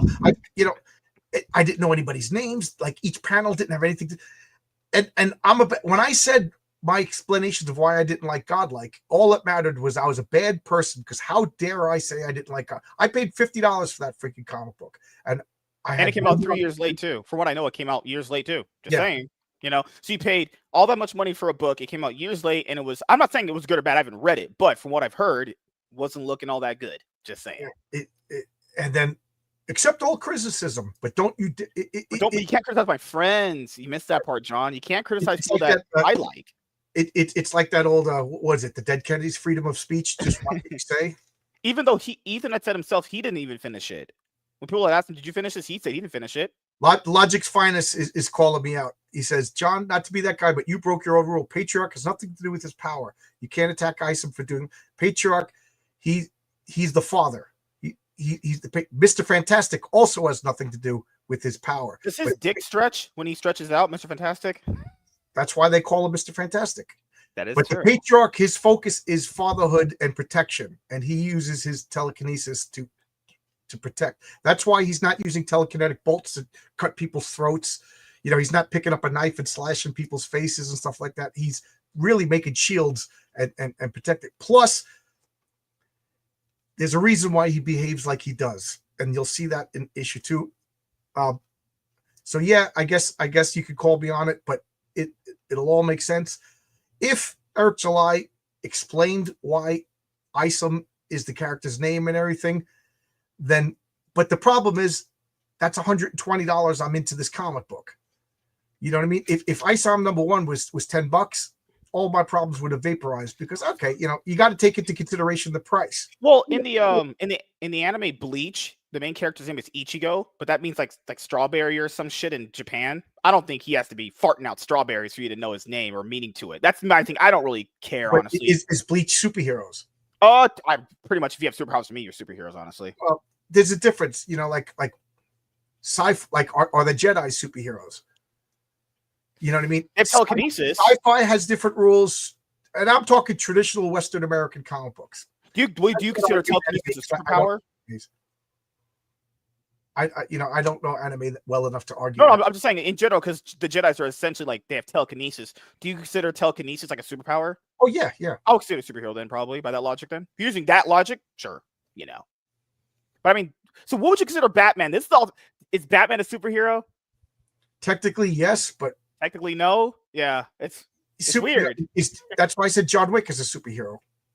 Yeah, I'd argue this. If people say he's a vigilante, that's true. But what vigilantes do you know that can fight Poison Ivy and Bane? Those are superpowered villains. I'm saying if you fight superpowered villains, that'll make you a superhero, right? Because no normal person is gonna fight Bane alone. You're gonna die. He can choke you with like his hand and kill you. So I did find it funny that Graham Nolan pointed out how horrible that Absolute Bane design is. I actually like Absolute Batman. I think Absolute Batman is actually pretty solid overall. But that design of Absolute Bane is terrible. It's just ugly. It's honestly disgusting. I talked about this ad infinitum. I don't like the current iteration of Batman, that he's just this. He has to have superpowers to do what he does. You know what I mean? I always call it the Denny O'Neil Batman. I like the Batman who was failable. I like the Batman that was more of a detective. Like there's a couple of issues in the 90s. Batman would jump down and a bunch of muggers would run away, and then he would fight one or two and rescue the lady. But nowadays Batman he jumps down and he takes out armies of people, and then it was because of that Mark Waid Tower of Babel story where Mark Waid had Batman with all those contingency plans and all that stuff. But that Mark Waid essentially ruined Batman for a lot of people. That was Mark Waid who did that. It wasn't anybody else. Of course, it was him. It had to have been him. There's the Golden Age Batman. There's the Silver Age Batman. I call him Detective Batman. Yeah, and then there's Bat God. And my favorite Batman encyclopedia that I have. I usually buy the encyclopedias because they're really, really, really fun to read. Do you know what they call this time period? They call this the Dark Age. They actually call this time period we're in the Dark Age, and that doesn't actually sound so well. So does that mean wait? If this is considered the Dark Age, when is the White Age actually? I was going to make a real bad joke, and I decided against it. I'm gonna take a picture of that from one of my books over there. It's literally called the Dark Age. I don't know who made that. I don't know if it ever took off. But it's funny because a couple of people asked me that. They're like, "What is the the ages of we all agree on the golden age. Right. We all agree on the silver age. After the silver age, it gets a little flexible. When does the silver age end? When does the bronze age end? Like for the 90s, people just call it the 90s. Right. No one would call it like an age or anything. But how long is the bronze age? How is there the copper age, the iron age, the dark after the bronze age? I don't know. The rainbow age. The rainbow age is from 2016 to like. You mean the rainbow, the brew age, actually. So for me, I've always said this. I don't mind if Batman can do those things. I like comic books to be as fantastical as possible because it's escape. I don't need Batman to be like what I'm in real life. Because, we read these books for escapism. If he can potentially make a suit that can beat a Superman, I think that's cool as hell. I mean, that shouldn't happen, but I also find it weird putting in logic in a make-believe fantasy world when logic doesn't apply. There's a guy running around with a bat suit beating up people with a guy who's also wearing clown makeup. It's like, it's already not logical. So when people, but logically, it's already not logical. It doesn't make any sense already from like the premise alone. I'm just saying. But I also find it funny. And I think other side of the fence of this, am I a manga? I like them both. I know you asked earlier, am I more of a manga? I like them both. As you guys people can see, I have more stuff here you guys haven't seen. I'm going to get another shelf full of books because I have a ton of books here I haven't opened yet. But no, I'm not said I've read every comic book. I'm a comic fan. I read comics. I review them. Pop said I still buy mainstream stuff. Yeah, I mean, if I like it, I'll buy it. Logic says the DEI age. I like what the rainbow age. It feels so good. The AIDS age. AIDS age. God damn. I'm just saying though. Oh God. But yeah, I know you have to get to bed soon. You're like old and you got to get to bed. You do construction. Good Lord. You said you had saw dude like cut his arm off or some shit or hand off one time at work. What the hell was that? I saw a lot of accidents. You see accidents. The worst accident I've seen, and this is probably what you're remembering. He was a tin knocker. And the tin knocker, for those of you who don't know what I'm talking about, the tin knockers, what they do is they put up these tin ducks. You remember in what is it, Boomtown Saints or Die Hard, he's crawling through those ducks. The tin knockers put up those. And they have things called tin snips, and they're always cutting. And when they cut, they make these curly pieces of tin that are, no joke, razor sharp. They wear these gloves and they cut. And there was this one guy, he was like 6'6". He looked like Peter Boyle. He didn't look like Peter Boyle. He looked like Peter Boyle as young Frankenstein. So he was this big, goofy, gregarious guy. He was always laughing and joking. Just everybody loved him. You couldn't miss him. And he's snipping and snipping. And I'm over here doing something. And all of a sudden he just goes like this. And he makes a face. And I'm starting to laugh because I'm waiting for the joke. So I'm like, and he goes like this. And he goes, I can't look. Is it bad? Is it bad? And he's holding his arm like this. Is it bad? And I'm like, what? And there's nothing there because he's going like this. So then he lets go. And it was like an anime. Just a red line showed up and all the skin and the muscles to the bone showed up. And then it just started to pour blood. But while he was, it was so cleanly cut that he was holding it. And, and I was just like, I was useless. I was like, you got to go to the hospital, dude. You got to go to the hospital. So we had rags that we used to wipe everything. We just wrapped his arm up and just like ran him. That was the worst. I'm getting nauseous just thinking about it. Oh God, it was so bad. The second worst accident I've ever seen was I was an apprentice. Mm-hmm. And this big fat guy, huge, we had to order a special ladder for him to get on. I'm not even joking. We had to order a reinforced ladder for this guy to go to work. So he gets up and it's a 2x2 ceiling grids, and we would put these light fixtures. These light fixtures had what is called a whip. So it's wires protected by metal cord, and the wire, you splice them into a box over there. So the ceiling tile's not in. It's just a grid. And the foreman goes and marks on the floor. You go, you put it in. You splice it in the box, you move to the next one, and then like a week later, the ceiling guys come in and put in all the tile. So he's just doing this, and he's up there, and I'm an apprentice. So I'm handing him everything, whatever, and he's just like, he has to go up there and hold his breath. That's how fat he is to go into the 2x2 ceiling, and then I guess he can't hold his breath anymore, and he exhales, and he snaps the grid, and the thing comes swooping, and the foreman just happened to be checking. The foreman puts up his hand, and this light fixture, again, the edge is just about hits him, same exact spot, same thing. The muscle spread, blood just comes out. I was like, oh. And all I could think of is this guy was so fat that he was literally a danger to other people. I've never seen him since. So that women say they want to do those jobs. Girls would fold at a job like that. They wouldn't even, those jobs would be on their mind, honestly. So I was talking about, I was walking, you got me excited to talk about there was a Q deck. If you ever seen a building before it's finished building, a corrugated tin sheet, that's called a Q deck.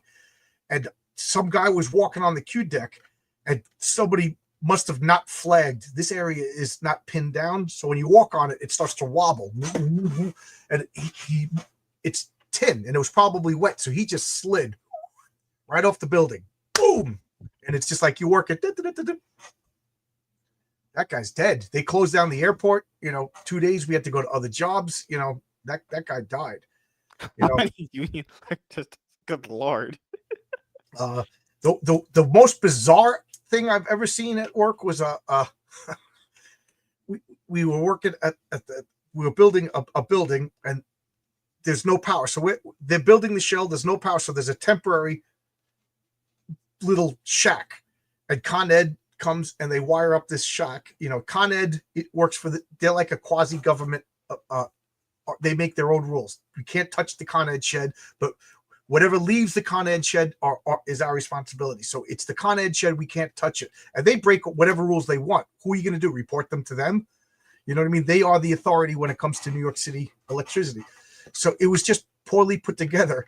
And a bird landed on the part that, they call it the peckerhead. That's just the word for it, where the power houses have them, so it's like a little hook. The wire goes up underneath, so when it rains, water, the bird, but it didn't have the curve, so it was just exposed like that. So the bird landed on it, and because it was exposed, the insulation, and the bird just burst into flame.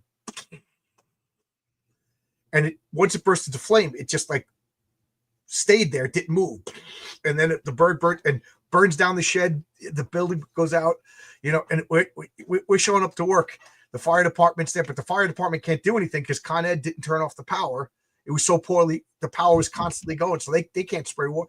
So we're just watching everything burn down. And I was just like, the foreman goes, everybody's going. I remember it was an August day, and he goes, everybody's going home. We can't work. We can't do it. Con Ed has to come and do this.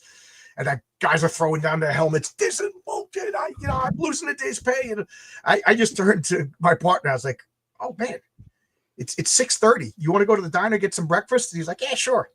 I said, I'm going to go to the beach today. If one day pay is gonna mess you up, you're living your life wrong. So me and my partner, we went down to the diner. We got some eggs. I called up my wife. I'm like, honey, don't even call in sick. And then me and my wife, we went down to the beach for the day. And the next day, power was up. We went to work. That was funny. How did you survive all these many years of this job? It sounds like literal hell. Eric DeGuapo says electrical injuries are scary. Yeah, the worst, in all seriousness, was everybody has a panel in their house. You have one in your building. Most houses have between like 100, 200 amp services. So where all the circuit breakers are.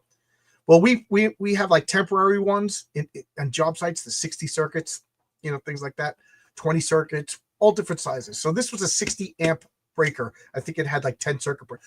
And the guy was working on it, and you take a cover off, you land the wires, he turns the power on. Now, that was his mistake. He should have put the cover on and then turned the power. So when he put the cover on, he touched something, and it blew up, and he looked like his face was burnt. His chest was burnt. His clothes were on fire. He went to they put him in a medically induced coma for like 6 months, and they had to literally every day they would put like tubes up his nose, put him in this like water salve solution, and scrub the burn, the scar off, because it has to heal from the bottom up. If it heals from the top up, you're going to look like a burn victim.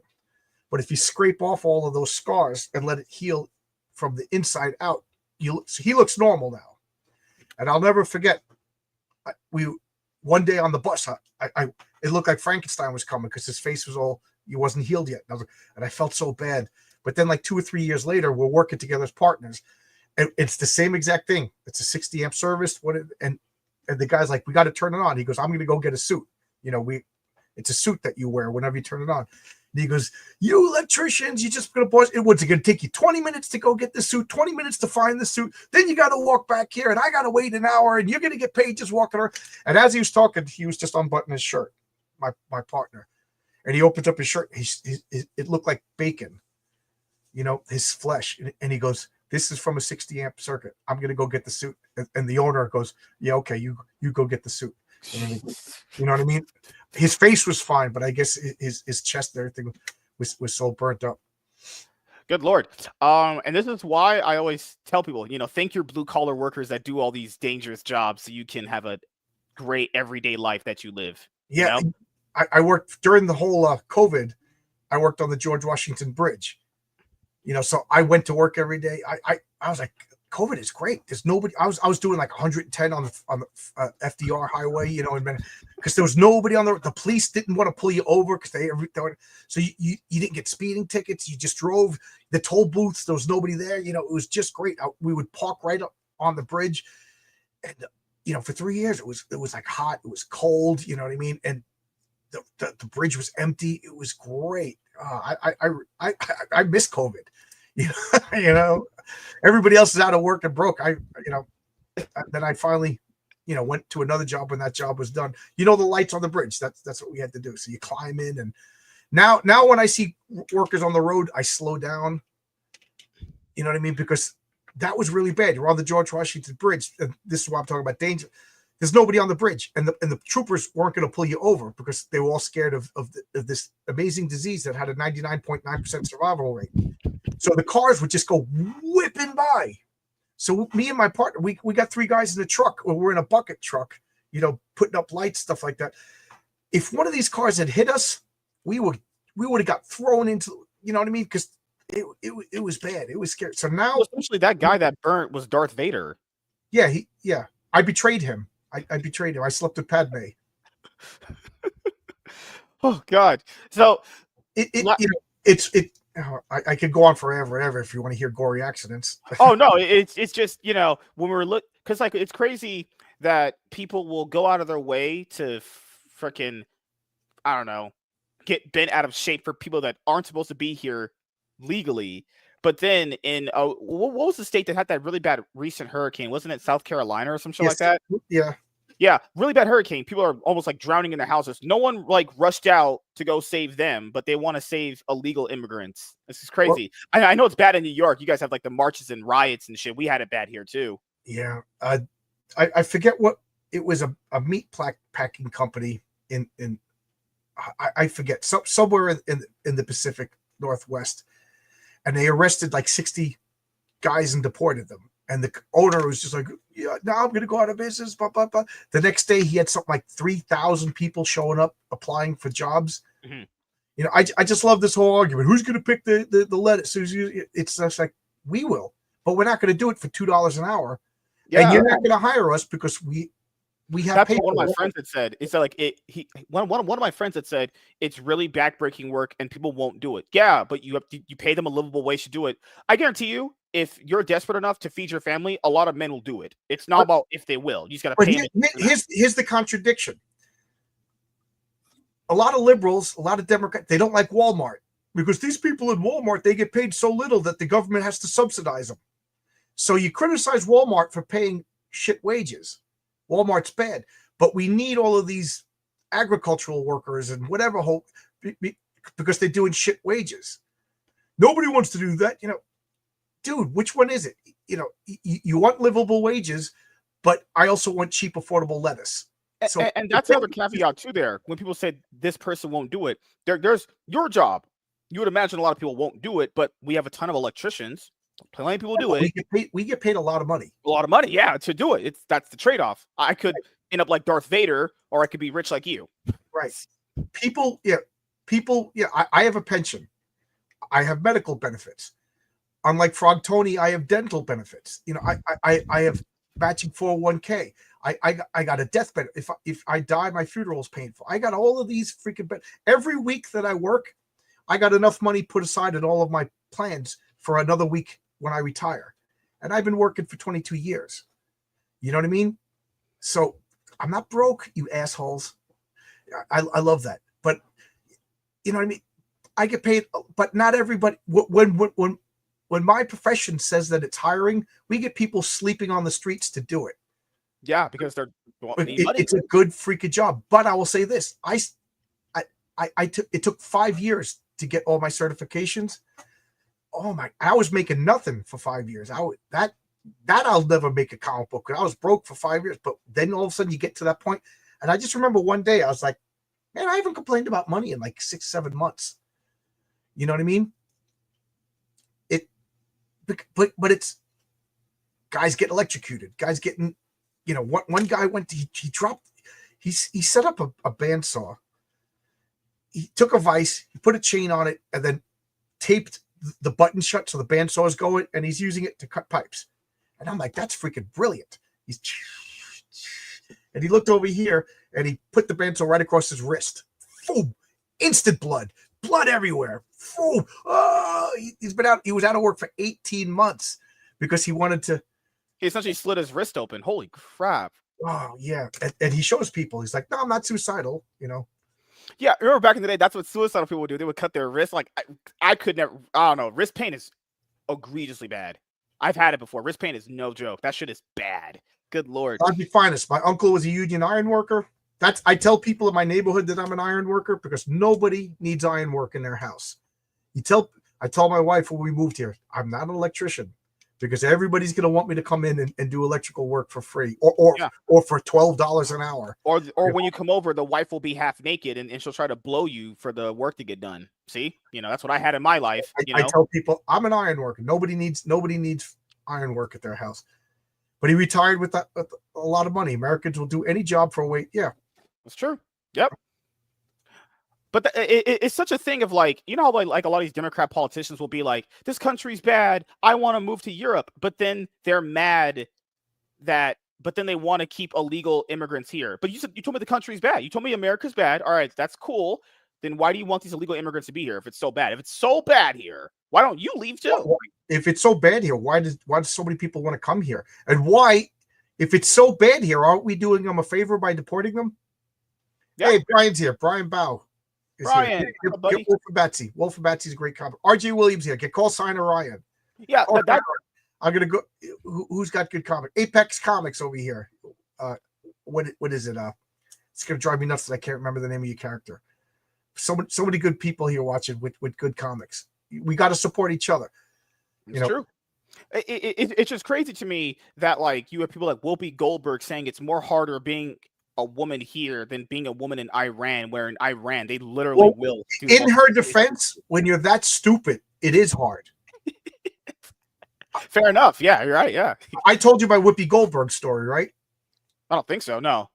There's a building called the Hippodrome right by Bryant's Park, and there was a lot of like urban music radio stations there. So while I was working in that building, there was a lot of rap guys and stuff like that coming in and out. And most of these people the limo would pull them up in front of the door. We would never see them because I'm going in and out of a loading dock. I was an apprentice at the time, so I'm carrying, I got a U-boat filled with steel fixtures and material and everything like that, pushing it up the loading dock, the ramp, and then I just hear, excuse me. So I'm 3/4 of the way up this ramp and I hear, excuse me, because the ramp is like this wide. You know what I mean? It's got railing over here and the wall over here, so you can't fall off. And I just go, back up. I don't know who it is. I just hear a female voice, excuse me. And I hear, I said, back up. I'm not going all the way down. You decided to get on this ramp when you saw me almost done. So I just kept on going. You know what I mean? And I just hear, and then I look and it's Whoopi Goldberg looking at me in the face. I go, you're an asshole. And I just kept on going. I love the working man, the regular people, they're all bad. But when a working man is actually working, I'm going to get mad at you for not kowtowing to me. Wait your turn. Better yet, use the steps, you fat. I almost said a bad word. Or go out the front door like all the other celebrities and have your limo driver pick you up. Why did you have to come out the back? Is this you pretend to be one of us? and then you mess, Anyway, I don't like Whoopi Goldberg. Is the moral of that story? Yeah, and black women have high STD rates in gonorrhea and chlamydia too for a reason. Thank you. Good night, everybody. Yeah, I just want to make sure I point that out there. Black women are disgusting and they don't shower. That's just how it works. But we're going to wrap it up here in just a moment because I have to get some stuff done myself. I have to edit some videos from not only just this channel itself, but my comic book one as well. Yeah, people, I read comic books and I have to edit these videos, and I have to do videos with the Lunchbox Warren because there's some big comic book news that have come out recently. The big comic book. What big comic book news? Oh, Marvel Comics canceling a whole bunch of their titles. Oh, okay. I thought there was something else that I didn't know about. Okay. Okay, they are doing a Spider-Man 94 4-part miniseries. It's essentially going to be taking place after that cliffhanger episode that the last season of the Spider-Man the Animated Series left off at. Okay. But the guy that was the head writer or head showman or whatever, they said Marvel didn't contact him to be a part of the show. Yeah, sounds about right. Marvel won't do right things if it shot him in the head or something. Wonder, I got into a Twitter fight with Tom Brevoort a couple of months ago. That's crazy. He said, it's my 35th anniversary of working for Marvel Comics. And I say I stay out of drama. Logic Finest will let you know I'm a human and I fail. So I said, congratulations, you've presided over the slow decline of Marvel comic books. Right? And he goes, I'm sorry comic books aren't as good as they were when you were 10 years old. And I went to respond, you should be, if that is, well, I was formulating my thoughts. He ended up blocking me before I could respond, but it's just like, dude, that is the worst self-own I've ever heard. Your goal, because when I was 10 years old, we had the Death of Phoenix. We had the Justice League runs. We had Fantastic Four being done by Len Wein and Roger Stern. We had the Masters of Evil fighting it in the Avengers comics. We had all of these great comics. You should be doing that. You know what I mean? I'm sorry comic books weren't good like when they were really good. Like, we can't do it. It's impossible. Like, sorry we can't make a movie as good as Star Wars, you jerk. No, then you shouldn't be. Can you imagine if he said that to a director and Martin Scorsese was like, sorry, we can't make a movie as good as The Godfather. That should be your goal. Yeah, because like what he's basically doing is he's already giving in that self-doubt of like, hey, I can't ever live up to what these guys ever did, so I'm just going to put out complete garbage instead. It's like, no, what? Imagine that. Imagine just basically admitting you're going to just run it down for your customers. So you know what you should do? Quit your job, Tom Beaver, or better yet, get fired and get people who, what Marvel need. They need a tyrant. They need a Jim Shooter to come in and be like, 60,000 sales on this comic, you're all fired. You got 6 months. Go. And these guys are up all night. Oh, my stomach hurts. But then they'll do they something. can make a good comic. But then they'll do like Ultimate Spider-Man, where Peter's like married and he's having kids. Very similar to that story that happened for him back in the day when he had that daughter and shit. But if people who don't know, Ultimate Spider-Man now is essentially like Superman and Lois for Spider-Man. But a lot of people like that. And Superman and Lois, and Superman was a dad and raising kids because it kind of reminded them, hey, he's grown up now. I'm grown up with him. I'm a dad. I'm raising kids too. And then Ultimate Spider-Man sales are through the roof. Even the trade paperbacks are the highest selling graphic novels right now. And Tom Brevoort said Spider-Girl was selling, they were making digest size. For those of you who don't know, in the 90s, they had a different, they called it the M2 line. And in the M2 line, Tom DeFalco was writing Spider-Girl. And Spider-Girl was the daughter of Peter Parker and Mary Jane. It was Mary Parker, right? Oh, or May Parker. Her name was Mayday. May Parker. Parker. Yeah, I remember that. She played basketball. And then they had to convince her you can't play basketball anymore because you have spider powers and things like that. But the thing is, I liked it. It was just like good, wholesome Bronze Age Marvel comics. But the thing is, girls liked it. And it was selling like gangbusters. And for whatever reason, the new people came in and they canceled it. It was selling really good in the reprint market. Maybe it wasn't selling good monthly, but they would collect them all in Barnes and Nobles. But the point I'm trying to make is people want this wholesome family Spider-Man. They like it. All the Spider-Man sales prove it. I didn't know this, but Oscar Carreno, who does the coloring for my comics, he lives in Mexico, and he was saying in Mexico, the Mexican Spider-Man comics, they, back in the 70s, they just said Gwen Stacy never died. And they were making their own Spider-Man comic books. Yeah, I heard in Mexico they have a whole different way they experience heroes. That's amazing. They wanted Spider-Man with his girlfriend, and they were heading towards a family. So, guys, Mexico wanted a family Spider-Man, and everybody wanted Spider-Man family, and then Tom DeFalco was selling it, and they go out of their way to sabotage this to the point it's not incompetence anymore. It's maliciousness. It has to because Tom Brevoort, because speaking of him, you had said that he was disrespecting fans. He had mentioned, because people had said, hey, we want Peter and MJ married again. And he had said one of the main, he didn't believe that Ultimate Spider-Man was selling as well just because Peter and MJ were together. And a lot of people went, yeah, we're buying it for that reason, because they're together. He was like, that isn't, he's like, I don't see any actual core data to prove that them being together sells a book more. But it's like, what? We can see it in the numbers. People, when they what is the main difference then? What is the other difference in Ultimate Spider-Man and regular Spider-Man? Well, what's the number one thing people bring up is the reason why they bought it originally? Because when they announced it, it was Peter Parker, grown up, married to Mary Jane. They have kids. I remember that post they made back. It was in 2024. I remember that tweet. I've never, because typically with tweets it's very 50-50 amongst like reception.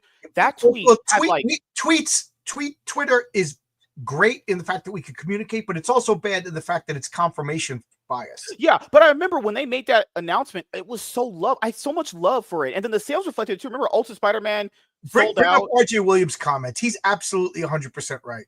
I'm a white guy in my 50s. He wants a good story. I'm just,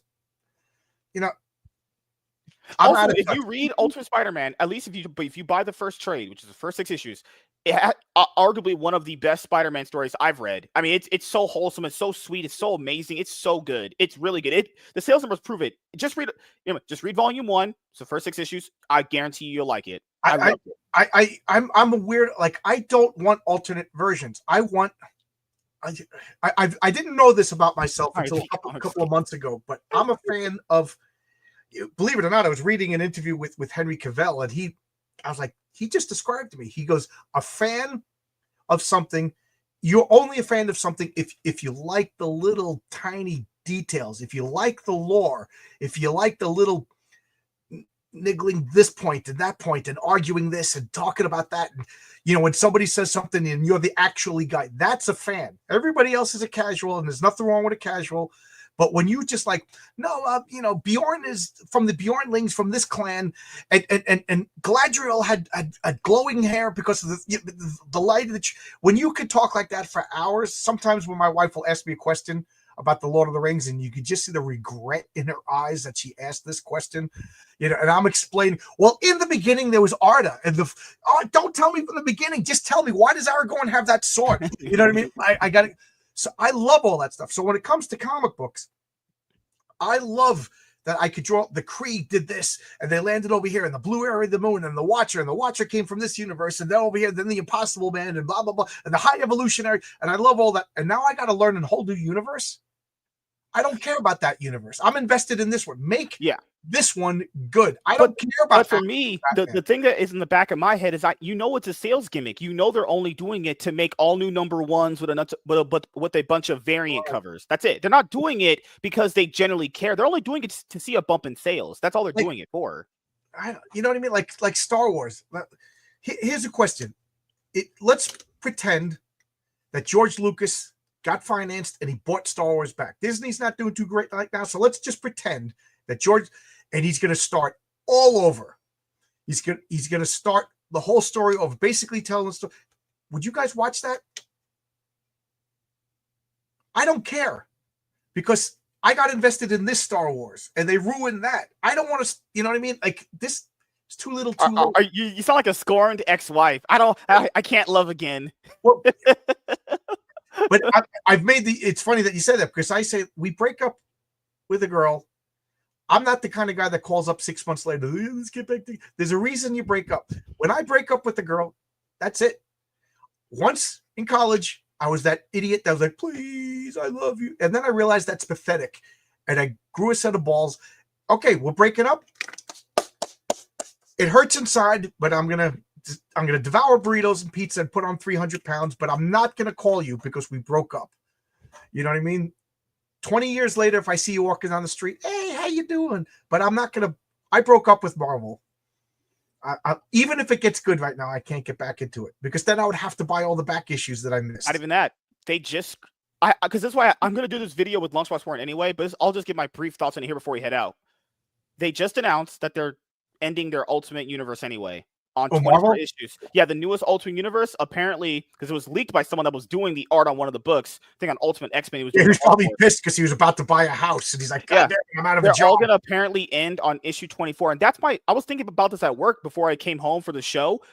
I mean, I really did like Ultimate Spider-Man for what I've read of it. I have the 6-second trade over there, and I'm going to read and review that soon. This is what I hate about comic books. Comic books to me feel like TV shows. Like you get invested and then randomly it's canceled. The sales prove people like this universe. Isn't that what Marvel wants? Tom Brevoort said, we want to see the sales reflect if people actually like it. Sales reflect people like this universe. Oh, well, it's got to end at issue 24.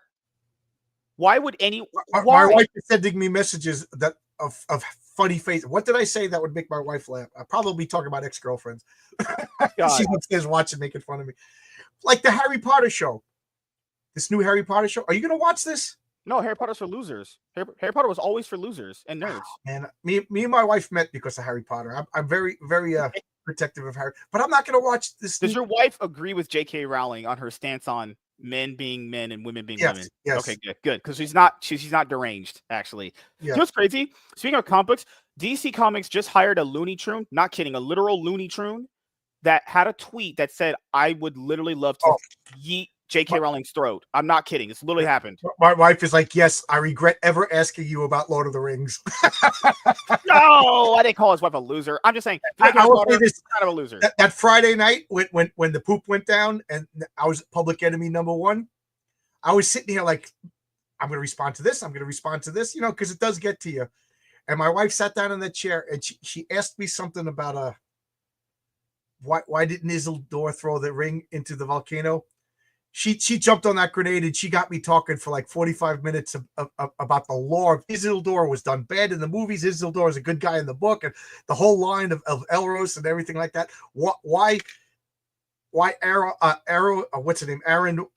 I can't even say their names anymore. Why was she able to choose to be mortal and all the She did it. She distracted me on purpose.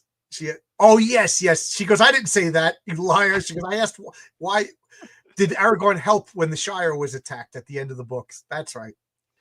And again, I had to talk about Saruman and Samwise. And I had to bring up Fatty Bulger, the unknown hero. Oh, the very last thing I want to cover, which is the thing that you had talked about with grabbing an oar. So because people know I did this on the Iron Man podcast. That's where I met you when I had to. Yeah, you were one of the first people to invite me on another channel.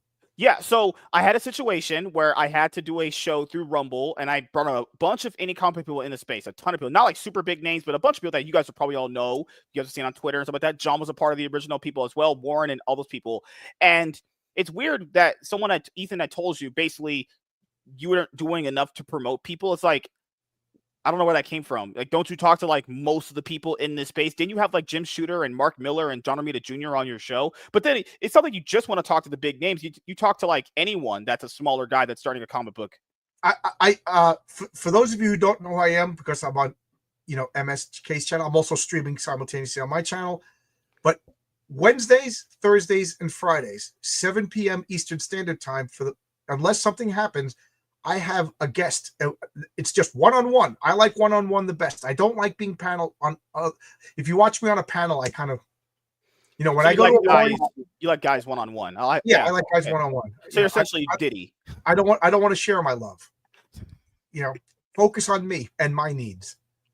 But if I go to a party, like I'm not doing the conga line, but I'll find like one or two people, and we'll have a conversation. You know what I mean?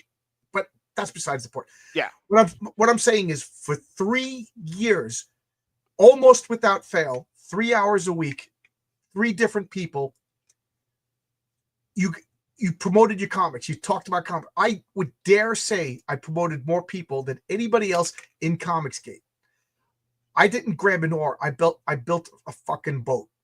You know what I mean? Nobody. And they're like, oh, so that means you're owed promotion? No, I never said that. I'm saying who did more than me. This is why the internet is full of retards, because you'll say, hey, I did this. So then that person goes, oh, but you secretly want. No, you idiot. I'm just saying this. Yeah, my telepathy is not working. So I don't know what these people their motivations. No, but that's the internet, right? You can say like, I like waffles, but then some idiot would be like, well, so that means you must hate pancakes, you pancake sis. Well, don't you think it's pancakes so life funny. matter, John? And then Frog Tony's like, you begged to come on my channel.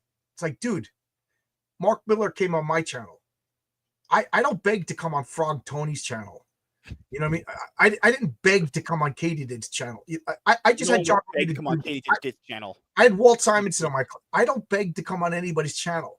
Yeah. You know, so, but I love that. You know, Katie Did and I went back and forth 4 or 5 times to come up with the right time. So therefore, I begged. Yeah, that's women logic for you. Women logic is, hey, we had an interaction, so that means you must were begging for my attention. Yeah. Logic. Jesus Christ. You know who begged? When I said thank you to Mark Miller on Twitter, Eat the Man Skyver jumped in. Hey, Mark, come on my channel. You know, so I guess.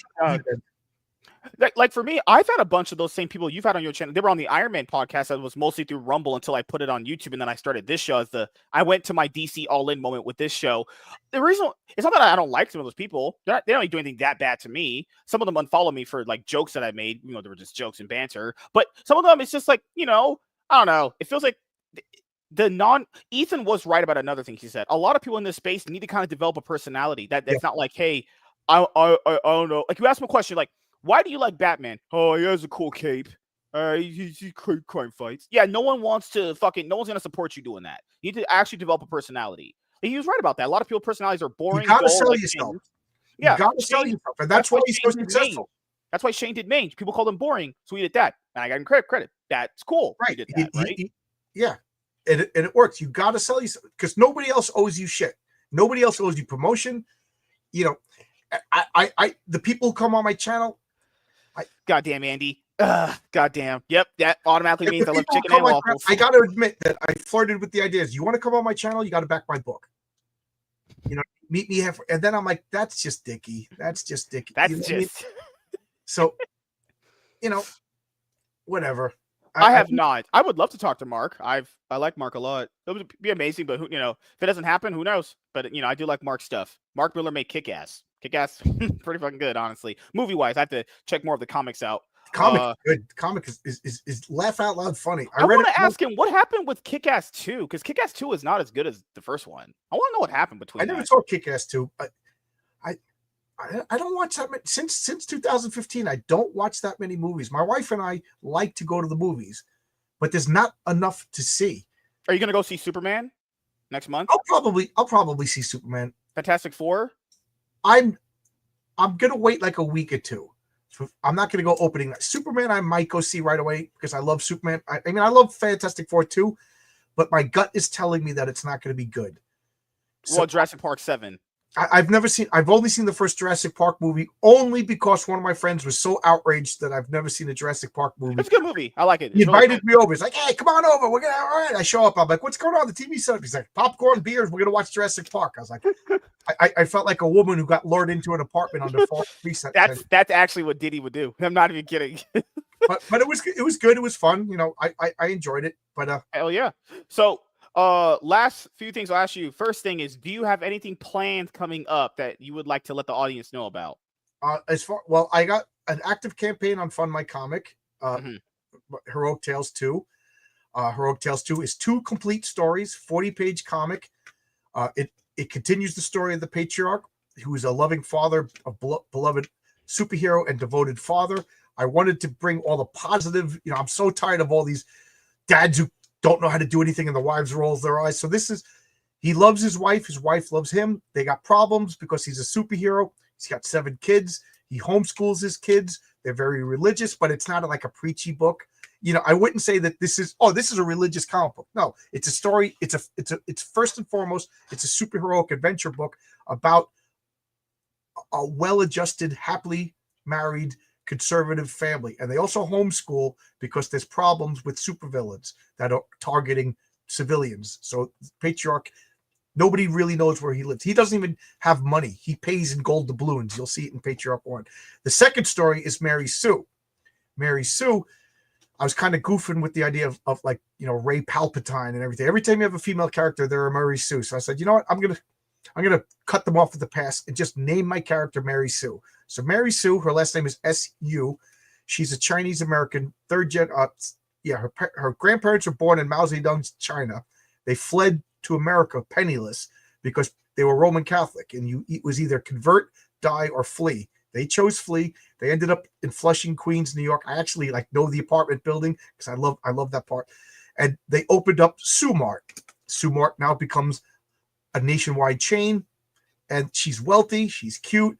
She's got three PhDs. She's a good girl. She savored herself for marriage. She doesn't drink. She's literally perfect. And now she gets superpowers. And with ultimate powers becomes ultimate responsibility. I'm really nervous about the Mary Sue story. I mean, Mike Barron read it, and he got what I was going for, but that's Mike Barron. Like, she does something that you might not get. I think it's obvious. It's like the Sixth Sense. I'm like, dude, I'm telling you exactly what happened on page 4. This is what she did, but a couple of people are missing it, and I'm really nervous. So, but by issue 3, or her second appearance in issue 3, it's going to be really apparent what she did. And being able to rewrite reality is not as great as you think it is. And that's the story with her.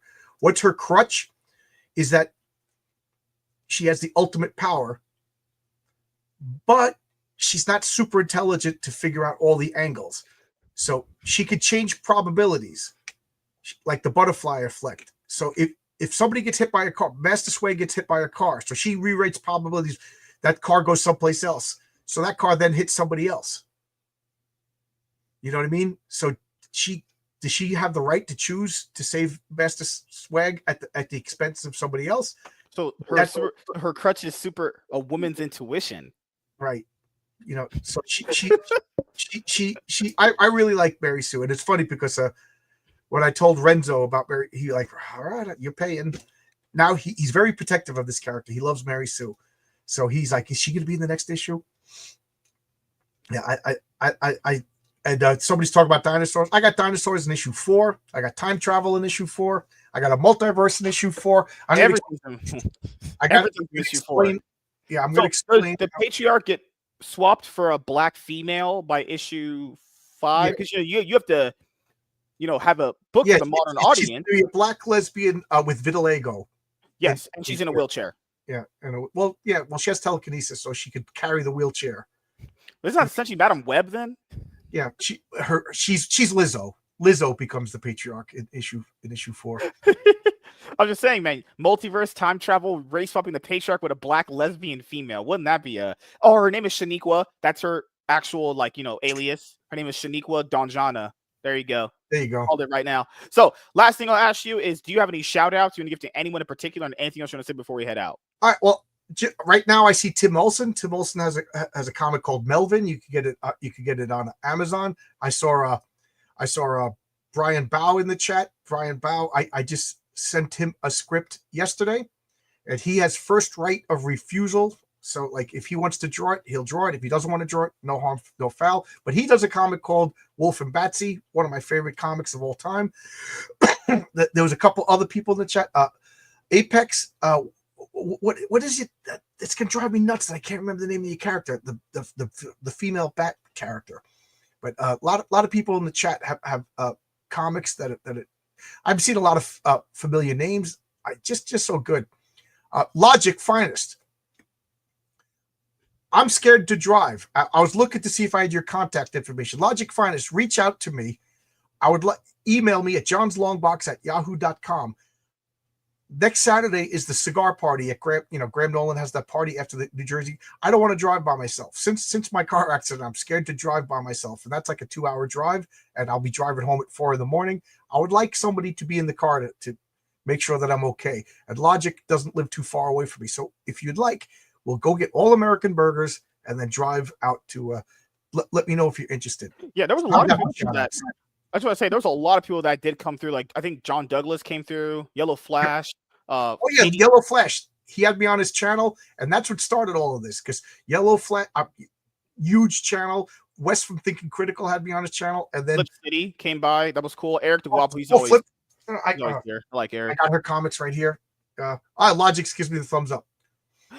Yeah, there was a lot of people here tonight. So yeah, thank you guys for coming out. The other side of the fence wants to know, what is All American Burgers? Just the most delicious thing. Just it's a burger place in Massapequa, Long Island. And when I was living in Flushing, when my wife first moved out here, I'm like, we're gonna go to All American Burger. She's like, okay. Get in the car, drive for an hour and a half. She's like, these burgers better be good. Because now we're hungry and get nasty at each other. We're fighting. And then we get the burgers, and you gotta sit in the parking lot because the fries have to be hot. And then we're eating the burgers, and she's like, man, those were good burgers. Those were good burgers. And then like a month later, it's like, let's go for the drive to Massapequa. And then she joined a church that was like down the block, but she doesn't go to that church anymore. She goes to another church. So I was like, you going to church today? It's Sunday. You're going to church? Because she would always come home with All American Burgers. But All American Burgers taste like McDonald's used to taste. Anybody got McDonald's back in the 70s, it was delicious. McDonald's now doesn't taste the same. They use, I don't know, artificial ingredients or whatever, but that's what All American tastes like. So, there you go. Or you and your wife can go out and meet Logic says Long Island is full of flids. You get a new Logic. Be quiet. You get a no prize if you can tell me what a flid is. FLIDS. And I'll give you $5 if you use it on Ezra Miller's butthole. Just good lord, what that guy was wearing. The guy from Queens used to call us Long Islanders fucking Long Island dicks. Oh, Ezra Miller would love that. That's not even debatable. That guy would love that shit. Oh God, but. Yeah, it was great having John's Longbox on for his third appearance in the show. It's awesome. It's always good. We have our conversations. It was just around the time we were going to have another appearance. You were just in all this drama. Good God. Yeah. Just he was like, hey, I'm not going to be in drama anymore. And then someone basically told him he wasn't. Just when I thought I was out, they pulled me back in. Right?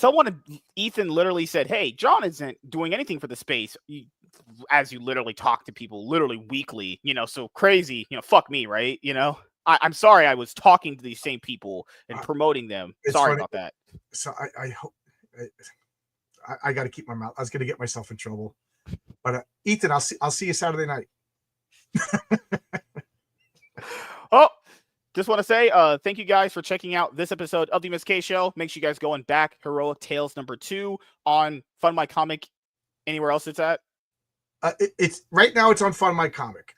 Okay, so it's gonna be Fund My Comic exclusive. I think until July 1st, and then I'm gonna do a short campaign on Kickstarter. I already told Luke Stone that he's cool with it. He's like, John, get that money, and then I'm not gonna do Indiegogo again. I had problems with Indiegogo. I didn't like the way it worked. I didn't like and it only sold like 6 copies, so it was more trouble than it was worth. So. And I don't like Indiegogo. I don't like the shadow. I was shadow banned. How are you a platform and I'm shadow banned? And so screw Indiegogo. On issue 4, Patriarch is getting swapped out for a black lesbian named Shaniqua Boo Boo Nene as the main. Yep. Can't wait to have Whoopi Goldberg be the main antagonist of the series at this point. Hell yeah! It's gonna be like Doctor Who. I'm the Doctor. She's gonna come out. I'm the Patriarch. Mm-hmm. Oh. I'm the Patriarch. Mm-hmm. Now you're in black woman magic. Is she gonna say axe or ask? Okay. Why you asking? That's gonna be her. She's gonna meet the bad guy and she's gonna say, "Why are you acting so crazy?" And she don't need no male sidekick. You're muted. You're muted. Oh, no. I have my wife. She's going to message me. We're going to have hot sex after the show. So, and things that are not going to happen after that. So, yeah, you guys are awesome. Hope you guys had a great weekend and have a great week, everyone. And we'll see you guys later.